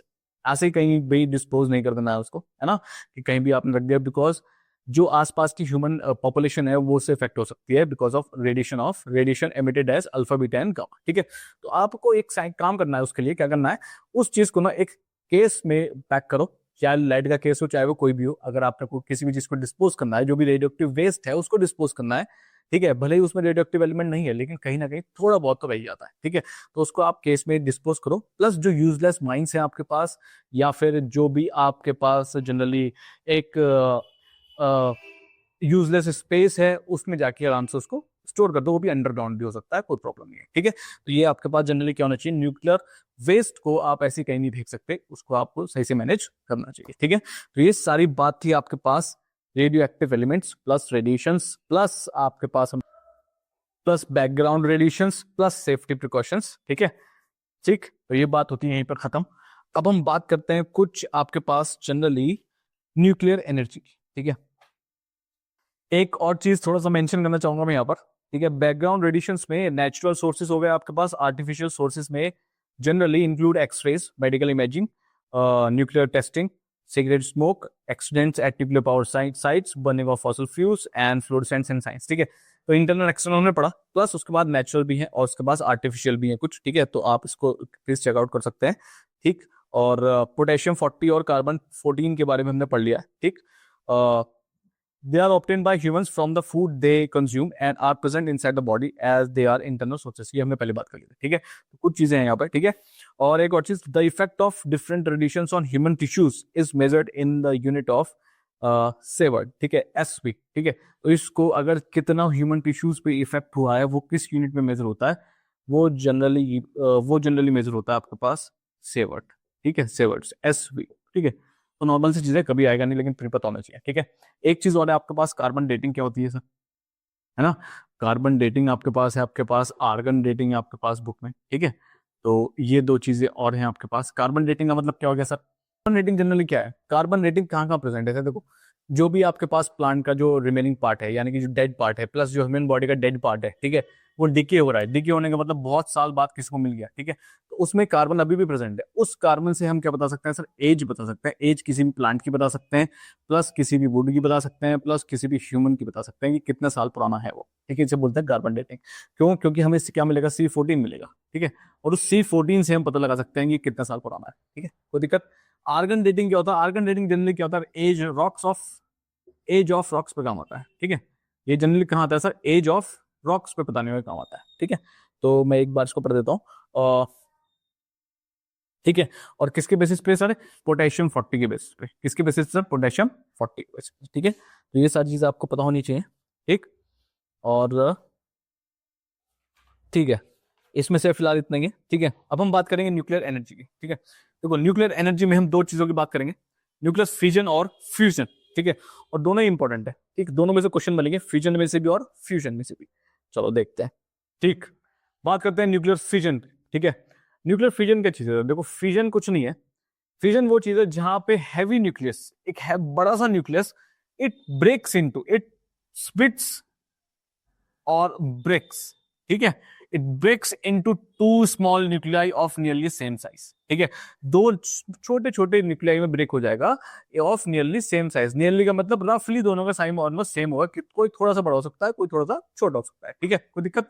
अब कब होगा sir ये, जब heavy nucleus पे it is bombarded by slow neutrons. Neutron जब इस पे मारे जाएंगे उसके बाद ये स्प्लिट होगा यहाँ पर। ठीक है, डायग्राम समझ में आ गया, एरो दिख रहे हैं, यानी कि न्यूट्रॉन्स ये न्यूट्रॉन्स कहाँ स्ट्राइक करा, हैवी न्यूक्लियस पे। हैवी न्यूक्लियस ब्रेक हो गया किसमें, टू स्मॉल पार्ट्स में ऑफ इक्वल साइज। अब यहाँ पर क्या होगा, लॉस ऑफ मास होगा, बिल्कुल होगा सर लॉस ऑफ मास। जब कोई चीज टूटेगी तो मास का लॉस होता है, ठीक है। तो लॉस ऑफ मास जो है वो is converted into energy, energy में कन्वर्ट हो जाता है जो लॉस ऑफ मास है, ठीक है, सही। तो वो कंजर्व रहता है, ठीक। लेकिन यहाँ पे एनर्जी की बेसिस पे कौन सी एनर्जी है, Einstein and mass energy relationship. Einstein की मास एनर्जी रिलेशनशिप क्या कहती है आपके पास, E is equal to mc²। इसके बेसिस पे कन्वर्जेंस होगा, कोई दिक्कत है। मास कन्वर्ट होगा किसमें, एनर्जी में, on the basis of E is equal to mc²। Energy आ गई, m फॉर मास भी आ गया। C क्या है, स्पीड ऑफ लाइट इन ए, ठीक है, स्पीड ऑफ लाइट, ठीक है, कितनी होगी 3 × 10⁸ कोई दिक्कत है, ठीक, सही है, समझ में आ गया। अब सर कैसे, सपोज मैं कह रहा हूं ये एक हैवी न्यूक्लियस है, ठीक है, इसको मान लेते हैं यूरेनियम 235 और आपके पास 92, ठीक है। इस पे आपने क्या काम किया, इस पे आपने बम्बार्डमेंट कर दिया किसका, एक न्यूट्रॉन का, ठीक है, एक न्यूट्रॉन का इस पे आपने बम्बार्डमेंट कर दिया। अब जब न्यूट्रॉन का बम्बार्डमेंट हुआ तो ये टूट गया, किसमें टूट गया सर, एक तो टूट गया ये आपके पास इसमें, फिर एक टूट गया ये इसमें, फिर एक और गया इसमें, ठीक है, और एक और गया आपके पास यहीं पे इसमें, ठीक है, और एक और निकल गया बाहर, ठीक। अब ये क्या क्या है सर, कैसे कैसे पता चलेगा, देखो भाई सिंपल सी बात, देखो जो सबसे ऊपर आया, पहले कुछ भी आ सकता है, आप XYZ कैसे बना सकते हैं, ठीक है। तो सबसे ऊपर वाला जनरली क्या हो गया, बेरियम, ठीक है, 144 और 56, कोई दिक्कत। ये जो छोटे वाला है वो जनरली क्या है, देखो 3 न्यूट्रॉन और बाहर निकल रहे हैं जब ये टूट रहा है, तो एक न्यूट्रॉन यहाँ आ गया, ठीक है, एक और न्यूट्रॉन यहाँ आ गया। अब ये थोड़ा सा बड़ा, ये क्या है आपके पास, क्रिप्टन, ठीक है, यानी कि 89 और 36, कोई दिक्कत। और एक और न्यूट्रॉन है, ये आपके पास एक और न्यूट्रॉन आ गया, कोई दिक्कत है, कोई भी दिक्कत है, समझ में आ गया। यानी कि इस इक्वेशन को मैंने यहाँ तोड़ दिया आराम से, अगर ये याद कर लो तो इक्वेशन आराम से याद हो जाएगी, ठीक है। तो कुछ नहीं होगा, एक यूरेनियम 235 जू 92 पे जब एक न्यूट्रॉन का क्या होता है, बॉम्बार्डमेंट होता है, ठीक है, it is bombarded by this neutron. जब ये इसके ऊपर स्ट्राइक करेगा तो ये ब्रेक करेगा इसी को, किसमें, बेरियम, तो ये ब्रेक हो जाएगा किसमें सर, बेरियम में, ठीक है, ठीक। ये याद रखना 144 और 56, ठीक है, कोई दिक्कत। प्लस क्रिप्टॉन, क्रिप्टॉन में क्या आपके पास 89 और 36 प्लस 3 न्यूट्रॉन्स, ठीक है, कोई सा भी एक याद कर लो, बेरियम याद कर लो बस 144, ठीक है। अब 144 से मैं तुम्हें बनाने सिखा दूंगा, देखो मैं कह रहा हूँ आपके पास ये दोनों ऐड हो गए, आ गए 236, ये इसमें ऐड हो गया और ये आपके पास ऐसे ही आ गया यहाँ पे, ठीक है। तो अगर मैं कह रहा हूँ ये ब्रेक हो रहा है आपके पास 236 और 92, आपको एक चीज पता है सर, आपको बोरॉन पता है खाली 144, ठीक है, बोरॉन का याद कर लो 144 और 56 प्लस, बाकी क्रिप्टॉन का मुझे नहीं याद है सर, मैं क्रिप्टॉन का भूल गया क्या बनेगा, ठीक है। तो प्लस, लेकिन मुझे पता है 3 न्यूट्रॉन और निकलेंगे, है ना। अब एक काम कर लो जरा, ये कितना है 236 है, 236 लिखो यहाँ, ये आपके पास प्रोडक्ट साइड पे है, 236 में से 144 माइनस करो, यहाँ पे कितना बच रहा है 3 और n, यानी कि 3 और माइनस कर दो, ठीक है। तो कितना हो गया 6 में से, अगर पहले मैं इसको ही माइनस कर लेता हूँ तो कितना आ जाएगा आपके पास 2 9 0, ठीक है। अब 92 में से 3 और माइनस कर दो 89, कोई प्रॉब्लम है, इस तरीके से, ठीक है। एक याद कर लो, दूसरा अपने आप निकल जाएगा, ऐसे ही ऐसे ही आपको करना, 92 है, 92 में से पहले तो 56 माइनस कर दो, और फिर यहाँ पे 0 है यानी कि -0, ये कितना आ जाएगा 36 आ जाएगा, ठीक है। तो एक का याद कर लो भाई, इसका याद कर लो आराम से, वो दोनों निकल, और ये तीन न्यूट्रॉन निकालना ही तो तय है, तो इसका आराम से निकल जाएगा, कोई दिक्कत है, ठीक है। ये रिएक्शन है आपके पास, दिस इज इक्वेशन या फिर स्लैश आप कह सकते हैं रिएक्शन, न्यूक्लियर फ्यूजन की रिएक्शन है। और सर ये मोस्ट इंपॉर्टेंट है, कोई दिक्कत है, लिखने के लिए आ जाती है सर, मोस्ट इंपॉर्टेंट चीज है ये, कोई दिक्कत, ठीक है, समझ में आ गया। चलो आगे बढ़े, ठीक है। आपके सिलेबस में अगर मैं बात करता हूं तो न्यूक्लियर फ्यूजन है, बेसिक इंट्रोडक्शन है प्लस इक्वेशन, ठीक है। तो बेसिक इंट्रोडक्शन ये रहा और इक्वेशन ये रही, ठीक है। इससे ज्यादा नहीं पूछा गया और इससे ना ही ज्यादा कुछ है, ठीक है। चलो नेक्स्ट बात करें। अच्छा, इसमें एक और चीज बात कर लेते हैं थोड़ा सा, कंट्रोल्ड और अनकंट्रोल्ड चेन रिएक्शंस। अब सर कंट्रोल्ड चेन रिएक्शंस कौन सी होती है और अनकंट्रोल्ड चेन रिएक्शंस कौन सी होती है ना। चलो जी बात कर लेते हैं कंट्रोल्ड और अनकंट्रोल्ड चेन रिएक्शंस, ठीक है। कंट्रोल्ड चेन रिएक्शन में क्या होगा, देखो कंट्रोल्ड चेन, हमें सबसे पहले एक फ्यूजन का, ये फ्यूजन के ही पार्ट है, दोनों में एक चीज समझनी चाहिए क्या, जब यूरेनियम आपके पास टूट रहा है किसमें, बेरियम और क्रिप्टन में, प्लस उसके साथ 3 न्यूट्रॉन और निकल रहे हैं, ठीक है, और इस पे बम्बार्डमेंट भी न्यूट्रॉन की हो रही है, मेरी बात समझ में आ गई। तो अब ये प्रोसेस चलता रहेगा, क्यों चलता रहेगा, क्योंकि ये जो न्यूट्रॉन निकल रहे हैं ना, ये प्रोसेस को रुकने नहीं देंगे, ये दोबारा से स्पेस ट्रैक करेंगे, दोबारा से स्पेस ट्रैक करेंगे, दोबारा से स्पेस ट्रैक करेंगे, कंटिन्यूस प्रोसेस चलता रहेगा जब तक यहाँ पे न्यूट्रॉन निकलते रहेंगे, वो न्यूट्रॉन दोबारा से स्ट्राइक करते रहेंगे, ठीक है। अब यहाँ पे दो टाइप की रिएक्शन प्रोड्यूस हो जाती है, एक है कंट्रोल्ड और एक है अनकंट्रोल्ड, ठीक है। ठीक, अब जनरली ये है क्या चीज, सबसे पहले बात करते हैं अनकंट्रोल्ड पे। जब हमें पता है यहाँ पे अगेन अगेन वापस न्यूट्रॉन्स यहाँ पे स्ट्राइक करते रहेंगे, कहीं एब्जॉर्ब नहीं हो रहे हैं, तो जनरली क्या होगा, कंटिन्यूस है ये चेन रिएक्शन, क्या है, कंटिन्यूस चलती रहेगी, और ये तभी स्टॉप होगी जब यूरेनियम पूरा कंज्यूम्ड हो जाएगा, यूरेनियम पूरा का पूरा खत्म हो जाएगा, तभी जाके रिएक्शन रुकेगी। क्यों? क्योंकि न्यूट्रॉन के पास कि कोई यूरेनियम ही नहीं रहेगा उस पर बम्बार्डमेंट करने के लिए, ठीक है, कोई दिक्कत। अब जब ये कंटिन्यूस प्रोसेस चलती रहेगी तो एनर्जी बहुत ही ज्यादा, large amount of energy continuously increase हो जाएगी, ठीक है। तो यहाँ पे एनर्जी जो होगी वो लार्ज अमाउंट होगी, ठीक है, large amount of energy continuously बढ़ती रहेगी, बढ़ती रहेगी, बढ़ती रहेगी, बढ़ती रहेगी, और एक टाइम ऐसा आएगा, क्योंकि न्यूक्लियर जनरेटर्स में न्यूक्लियर रेडियो एक्टिव सब्सटेंसेस को जब अगर हम ऐसे यूज करते हैं ऐसा रिएक्टर में, तो क्या होता है, large amount of energy release होती है, ठीक है। और जब ये कंटिन्यूसली चलता रहेगा तो बहुत ज्यादा एनर्जी रिलीज हो जाएगी, उससे क्या होता है, it may result in explosion, explosion हो सकता है, पूरा का पूरा जो आपका सिस्टम था वो बस्ट आउट हो सकता है, ठीक है। ये होती है अनकंट्रोल्ड रिएक्शंस। कोई प्रॉब्लम है, समझ में आई बात? यहाँ पे हम इसको कोई कंट्रोल नहीं कर सकते, ये चलती ही रहेगी, जब तक चल रही है, जब तक चलती रहेगी, कब तक चलती रहेगी, जब तक यूरेनियम पूरा कंज्यूम्ड नहीं हो जाता है। कोई प्रॉब्लम है? ठीक है, ठीक है, कोई दिक्कत? सही। अब बात आते हैं कंट्रोल पे। जो एमिटेड इलेक्ट्रॉन्स हैं कैन बी एब्जॉर्ब, जो इलेक्ट्रॉन बाहर निकल रहे हैं इसको हम एब्जॉर्ब कर सकते हैं। जब हम इसको एब्जॉर्ब कर लेंगे तो यूरेनियम पे कोई वापस स्ट्राइक करेगा नहीं, और जब वापस स्ट्राइक नहीं करेगा तो ये ब्रेक नहीं होगा। मेरी बात समझ में आ गई? फर्दर इसको ब्रेक नहीं होगा, ठीक है। तो क्या होगा, जनरली एक प्रिंसिपल आती है जो यूज होती है, प्रिंसिपल ऑफ न्यूक्लियर रिएक्टर। जो न्यूक्लियर रिएक्टर में जो प्रोड्यूस करती है इलेक्ट्रिसिटी, वहां पे जो हम चीज यूज करते हैं वो यही फंडा है, ठीक है। कैडमियम रॉड्स यूज की जाती है यहाँ पे, कैडमियम रॉड्स जो एब्जॉर्ब करती है न्यूट्रॉन्स को, ठीक है। कोई दिक्कत है? इस रिएक्टर में कैडमियम, यहाँ पे कोई रॉड वॉड यूज नहीं की है, ये तो सिंपल है, तो चल ही रहा है, कोई दिक्कत है। लेकिन यहाँ पे हम क्या काम करते हैं, जो न्यूट्रॉन्स निकल रहे हैं ना, इसको एब्जॉर्ब कर लो ताकि वापस स्ट्राइक ना करे और वापस इसको फर्दर डाउन ब्रेक ना करें, ठीक है। तो हमने क्या काम किया, कैडमियम रॉड यूज करी जो एब्जॉर्ब करते हैं न्यूट्रॉन्स, एंड मॉड्यूलेटर्स यूज करते हैं, जैसे कि ग्रेफाइट हो गया, हैवी वाटर हो गया, are use to make them slow, ठीक है। ये कैडमियम रॉड्स न्यूट्रॉन को एब्जॉर्ब करेंगे। मॉडरेटर्स का काम करते हैं, जैसे ग्रेफाइट हो गया, हैवी वाटर हो गया, ये न्यूट्रॉन्स की स्पीड को थोड़ा कम कर देंगे, यानी कि जितनी फोर्स से कोई चीज टकराएगी उतना ज्यादा एक्सप्लोजन करेगा। अब ये हल्के टकराएंगे तो एक्सप्लोजन भी कम होगा, यानी कि हल्के हल्के ब्रेक होगा, कोई दिक्कत है? ठीक है, तो एकदम से लार्ज अमाउंट ऑफ एनर्जी आपको यहाँ देखने को नहीं मिलेगी, ठीक, कोई दिक्कत है? समझ में आ गया? ये होता है आपके पास कंट्रोल्ड और ये होता है आपके पास अनकंट्रोल्ड। अब इसके दो यूजेस हैं जनरली न्यूक्लियर फिजन के। फिजन प्रोसेस के दो यूजेस हैं। एक यूज आपके पास क्या है, कंस्ट्रक्टिव। कंस्ट्रक्टिव का मतलब क्या हो गया, आप इसको कैसे यूज कर सकते हैं, एज अ कंट्रोल रिएक्शन, जो कि होता है प्रोडक्शन ऑफ इलेक्ट्रिसिटी में यूज। कोई दिक्कत है? या तो बहुत सही है, काम आ रहा है, कुछ चीज काम आ रही है, ठीक है। लेकिन एक डिस्ट्रक्टिव भी है इसका। डिस्ट्रक्टिव का मतलब एटॉमिक बॉम्ब, जो अमेरिका ने जापान के नागासाकी में ड्रॉप कर दिया था, ठीक है, यानी कि बहुत ज्यादा एनर्जी रिलीज हुई थी। और ये डिस्ट्रक्टिव जो है ना, ये एग्जाम्पल किसका है सर, ये एग्जाम्पल है आपके पास अनकंट्रोल्ड रिएक्शन का। कोई दिक्कत है? कोई भी परेशानी समझ में आ गई कंट्रोल्ड और अनकंट्रोल्ड रिएक्शंस क्या होती हैं, ठीक है। ये दोनों पार्ट है इसका न्यूक्लियर फ्यूजन का। यहाँ पे हम अपने हिसाब से कंट्रोल कर सकते हैं कुछ हद तक, लेकिन वहां पे तो बिल्कुल नहीं कर सकते, यानी कि एटॉमिक बॉम्ब एक बार फटेगा तो वो फटेगा ही, दोस्तों आप कंट्रोल नहीं कर सकते, large amount of energy release करेगा ही करेगा। लेकिन यहाँ पे हम थोड़ा कंट्रोल कर सकते हैं with the help of cadmium rods and with the help of moderators. कोई प्रॉब्लम है? ठीक है, ये बात हुई कंट्रोल्ड और अनकंट्रोल्ड चेन रिएक्शंस की, ठीक है। अब हम बात करेंगे डायरेक्ट किस पे, न्यूक्लियर फ्यूजन पे, ठीक है। अब ये फ्यूजन फिजन तो सर हमने पढ़ लिया, अब ये फ्यूजन क्या चीज है वो भी देख लेते हैं। न्यूक्लियर फ्यूजन, न्यूक्लियर फ्यूजन पे बात करते हैं। न्यूक्लियर फ्यूजन जनरली है क्या सर, अपोजिट है किसका, फ्यूजन का, ठीक है, अपोजिट है फ्यूजन रिएक्शन का, जस्ट अपोजिट है, ठीक है। फ्यूजन में क्या हो रहा था, एक हैवी न्यूक्लियस ब्रेक हो रहा था दो न्यूक्लियाई में, ठीक है।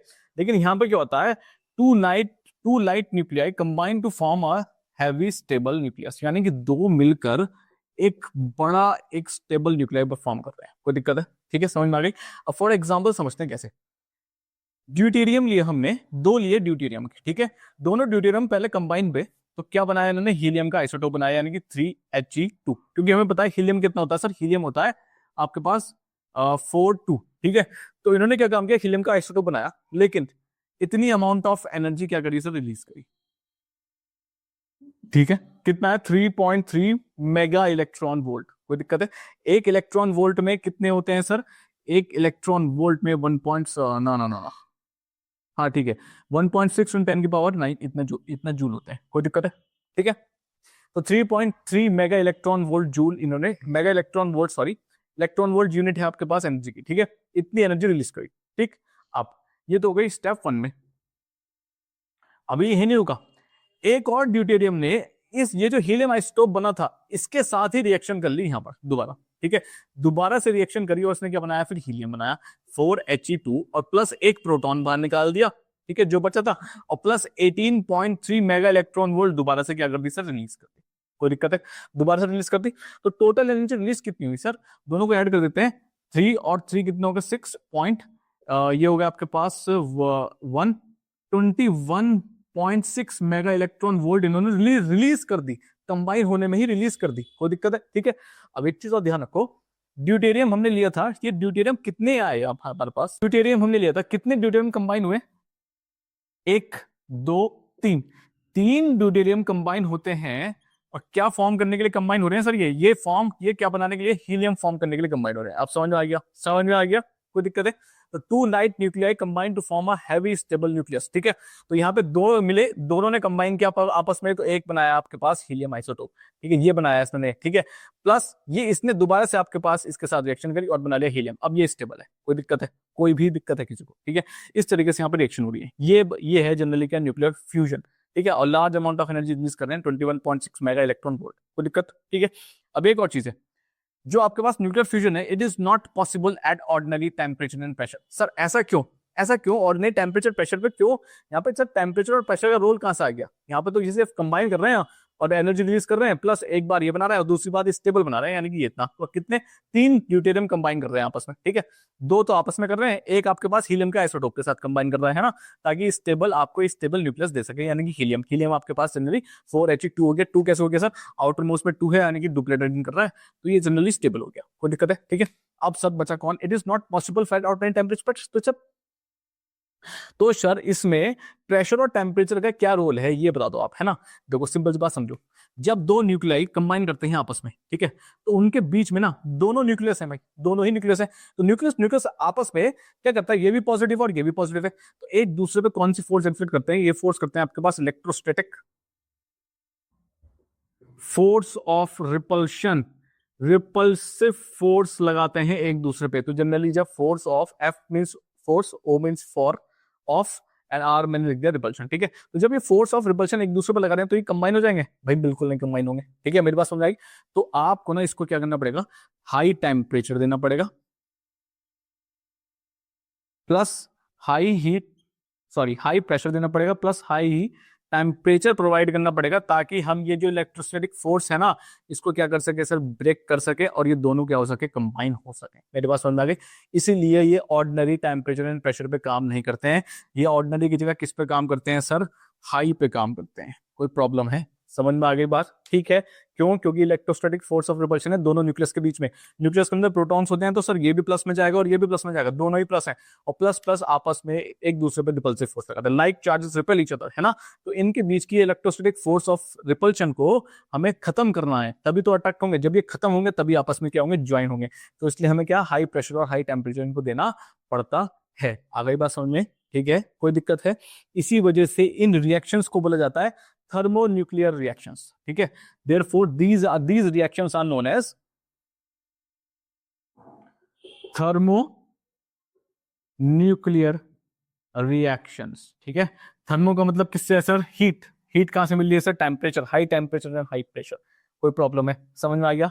समझ में आ गया न्यूक्लियर फ्यूजन है क्या चीज? ठीक है, और ये ऑर्डिनरी टेम्परेचर एंड प्रेशर पे क्यों काम नहीं करते हैं। ठीक है, और भी कुछ आपके पास रिएक्शंस है, वो आपको यहाँ मिल जाएंगी स्क्रीन पर, जैसे कि 1 प्रोटॉन 2 प्रोटॉन्स आपस में रिएक्ट करते हैं, एक बनाते हैं ड्यूटेरियम। ठीक है, ये सारी रिएक्शंस आपको मिल जाएंगी, 2 ड्यूटेरियम मिलाएंगे, बनाएंगे आपके पास ट्रिटिनियम एंड सो ऑन। तो ये बहुत सारी रिएक्शंस हैं जहां पे कंबाइन हो रहे हैं न्यूक्लियस और एक अलग प्रोडक्ट फॉर्म कर रहे हैं। कोई दिक्कत है? ठीक है, समझ में आ गया? ठीक, अच्छा, अब थोड़ा सा बात करते हैं nuclear fusion reactions in nature. ठीक है, ठीक है, कोई दिक्कत है? सही, बात कर लेते हैं आपके पास जनरली क्या है, uses of nuclear fusion. Uses क्या है sir? It is used in making hydrogen bomb which is a weapon of mass destruction. Hydrogen bomb बनाने के काम आता है ये आपके पास, ठीक है। देखो ये भी ड्यूटेरियम भी हाइड्रोजन है, ये भी हाइड्रोजन की फॉर्म है, ठीक है। तो यानी कि हाइड्रोजन कंबाइन होकर एक बड़ा स्ट्रक्चर बना लेंगे, है ना। तो it is used in making of hydrogen bomb, जो है आपके पास, जो फाइट्स में यूज होता है generally when two countries fight, वो जो भी मैक्सिमम लिमिट में पहुंच जाती है, it is a mass destruction. जब वो बर्स्ट होगा तो बहुत ज्यादा एरिया कवर अप करेगा ऑलमोस्ट, ठीक है। Second, nuclear fusion reactions are used in making electricity, ठीक है। इलेक्ट्रिसिटी भी बनाने का काम आता है। It provide a safe clean energy source for future generation of several advantages and so on. कोई दिक्कत है, ठीक है। तो दो इसकी यूज है न्यूक्लियर वेपन बनाने के, यानी कि हाइड्रोजन बॉम्ब प्लस इलेक्ट्रिसिटी। कोई दिक्कत? क्यों इलेक्ट्रिसिटी? क्यों? Large amount of heat generate हो रही है सर, 3.3 मेगा इलेक्ट्रॉन वोल्ट। इस हीट को हम यूटिलाइज कर सकते हैं, इस हीट को भी हम यूटिलाइज कर सकते हैं, यानी कि टोटल हीट कितनी हो गई? 21.6 मेगा इलेक्ट्रॉन वोल्ट। अब ये 21.6 मेगा इलेक्ट्रॉन वोल्ट एनर्जी को हम टर्बाइंस रोटेशन में यूज कर सकते हैं, और टर्बाइन रोटेट होंगे तो जनरेटर्स के टर्बाइन रोटेट होंगे तो जनरली क्या होगा, हम प्रोड्यूस कर सकते हैं क्या? इलेक्ट्रिसिटी। कोई दिक्कत? ठीक है, वरना ये वेस्ट हो जाएगी, हमें इसको वेस्ट नहीं करना है, ठीक है। चलो, और आपके पास है एक की थिंग आपको रिमेंबर करनी है, क्या? आपको देख के लग रहा होगा यहाँ पे एनर्जी कम रिलीज हो रही है, फ्यूजन में एनर्जी कम रिलीज हो रही है इन कंपैरिजन टू फ्यूजन में एनर्जी कम रिलीज हो रही है जब दो मिल रहे हैं in comparison to heavy one, ठीक है। ऐसा नहीं है, ऐसा बिल्कुल नहीं है। फ्यूजन में large amount of heat energy release होती है। क्यों? क्योंकि दो लाइटर न्यूक्लियाई हैं और दो की जगह बहुत सारे हो सकते हैं, तो हर एक मास के हिसाब से m=E=mc², हर एक मास के हिसाब से ये भी अपनी एनर्जी अलग रिलीज करेगा, ये भी अपनी एनर्जी अलग रिलीज करेगा, दो चार और आ गए वो भी अपनी एनर्जी अलग अलग रिलीज करेंगे, बहुत सारी एनर्जी रिलीज हो जाती है ना, ठीक है। ताकि कंबाइन तो कर रहे हैं, लेकिन कंबाइन करने में कुछ ना कुछ एनर्जी रिलीज करेंगे ही ना, ठीक है। जब ये आपस में कंबाइन करेंगे तो एनर्जी रिलीज करेंगे, ये भी अपनी करेगा और ये भी अपनी करेगा, तो ज्यादा एनर्जी मिल गई। लेकिन इन कंपेरिजन टू फ्यूजन में क्या होता है, एक हैवी न्यूक्लियस होता है, वो ब्रेक होता है 2 या 3 में, है ना। 2 में ब्रेक हो गया, 3 में ब्रेक हो गया ना, तो वो जो हैवी न्यूक्लियस है वो इन कंपैरिजन टू अपने मास के हिसाब से एक ही बार एनर्जी रिलीज करेगा, एक ही बार एनर्जी रिलीज करेगा। मेरी बात समझ आ गई? लेकिन ये भी एनर्जी रिलीज करेगा, ये भी एनर्जी रिलीज करेगा। कौन से रिलेशनशिप से? E=mc², आइंस्टीन मास एनर्जी रिलेशनशिप से, ठीक है। तो एनर्जी रिलीज जो होती है फ्यूजन में वो ज्यादा होती है in comparison to energy release in fusion. कोई दिक्कत है? समझ में आ गया? ठीक है। तो ये सारी बात है, आपकी बुक्स में एक न्यूक्लियर फ्यूजन और फ्यूजन का आपके पास डिस्टिंग्विश डिफरेंशिएट कर रखा है, तो वो आपको जरूर पढ़ना है, ठीक है। वो आप पढ़ के चलना, जब आपने चीज समझ ली है तो आप आराम से पढ़ के जा सकते हैं, ठीक है। कोई दिक्कत है? ठीक। और न्यूक्लियर फ्यूजन में हमने पढ़ा था कंट्रोल्ड भी थी और अनकंट्रोल्ड भी थी, लेकिन न्यूक्लियर फ्यूजन रिएक्शंस जो होती है ना, ये सारी की सारी कौन सी होती हैं सर? इनको आप कंट्रोल नहीं कर सकते हैं, है ना। तो मैं कहा लिख दूं, ये होती हैं आपके पास अनकंट्रोल्ड रिएक्शंस, ठीक है। ये एक बार चली शुरू हो गई तो फिर रुकेंगी नहीं है आपसे। कोई दिक्कत है? ये होती है अनकंट्रोल्ड रिएक्शंस। कोई दिक्कत? ठीक है। फ्यूजन में हम कंट्रोल भी कर सकते हैं और अनकंट्रोल भी कर सकते हैं, कोई प्रॉब्लम है? ठीक है। तो ये सारी बात है आपके पास रेडियो एक्टिविटी कंप्लीट चैप्टर की, ठीक है। समझ में आ गया? सही। और ठीक है, अब हम इस चैप्टर से कुछ न्यूमेरिकल्स देखेंगे, कुछ सेक्शंस देखेंगे, ठीक है। ये सारी बातें आपके पास चैप्टर रेडियो एक्टिविटी की, ठीक है। आई होप आपको सारी चीज समझ में आ गई होगी, रेडियो एक्टिविटी में हो क्या रहा है, चल क्या रहा है ना। और अब हम इसके बाद थोड़ा सा इसको आगे कवर अप करेंगे, PYQs, MCQs प्लस, और आपके पास न्यूमेरिकल्स हो गए, कुछ क्वेश्चन जो प्रीवियस ईयर में आए हुए हैं, ठीक है। उसके लिए मैं बिल्कुल सेपरेट वीडियो कार्ड बना दूंगा, ठीक। सही है। तो आप भी के लिए इतना ही करते हैं, ठीक है। House hold circuits plus electrical energy and power की जो पूरा चैप्टर है, उन दोनों को मैंने कंबाइन करके वन शॉट लगा दिया है, फुल चैप्टर वन शॉट, ठीक है। तो आप उसको देख सकते हैं, आराम से पढ़ सकते हैं। उसके पीछे प्लस MCQs PYQs भी प्रेजेंट है, ठीक है। तो ये आप आराम से करें, और success will be yours ICSE class 10 students, ठीक है। चलिए फिर मैं शुभम वर्मा, अभी के लिए इतना ही, आगे मिलेंगे बहुत चलिए।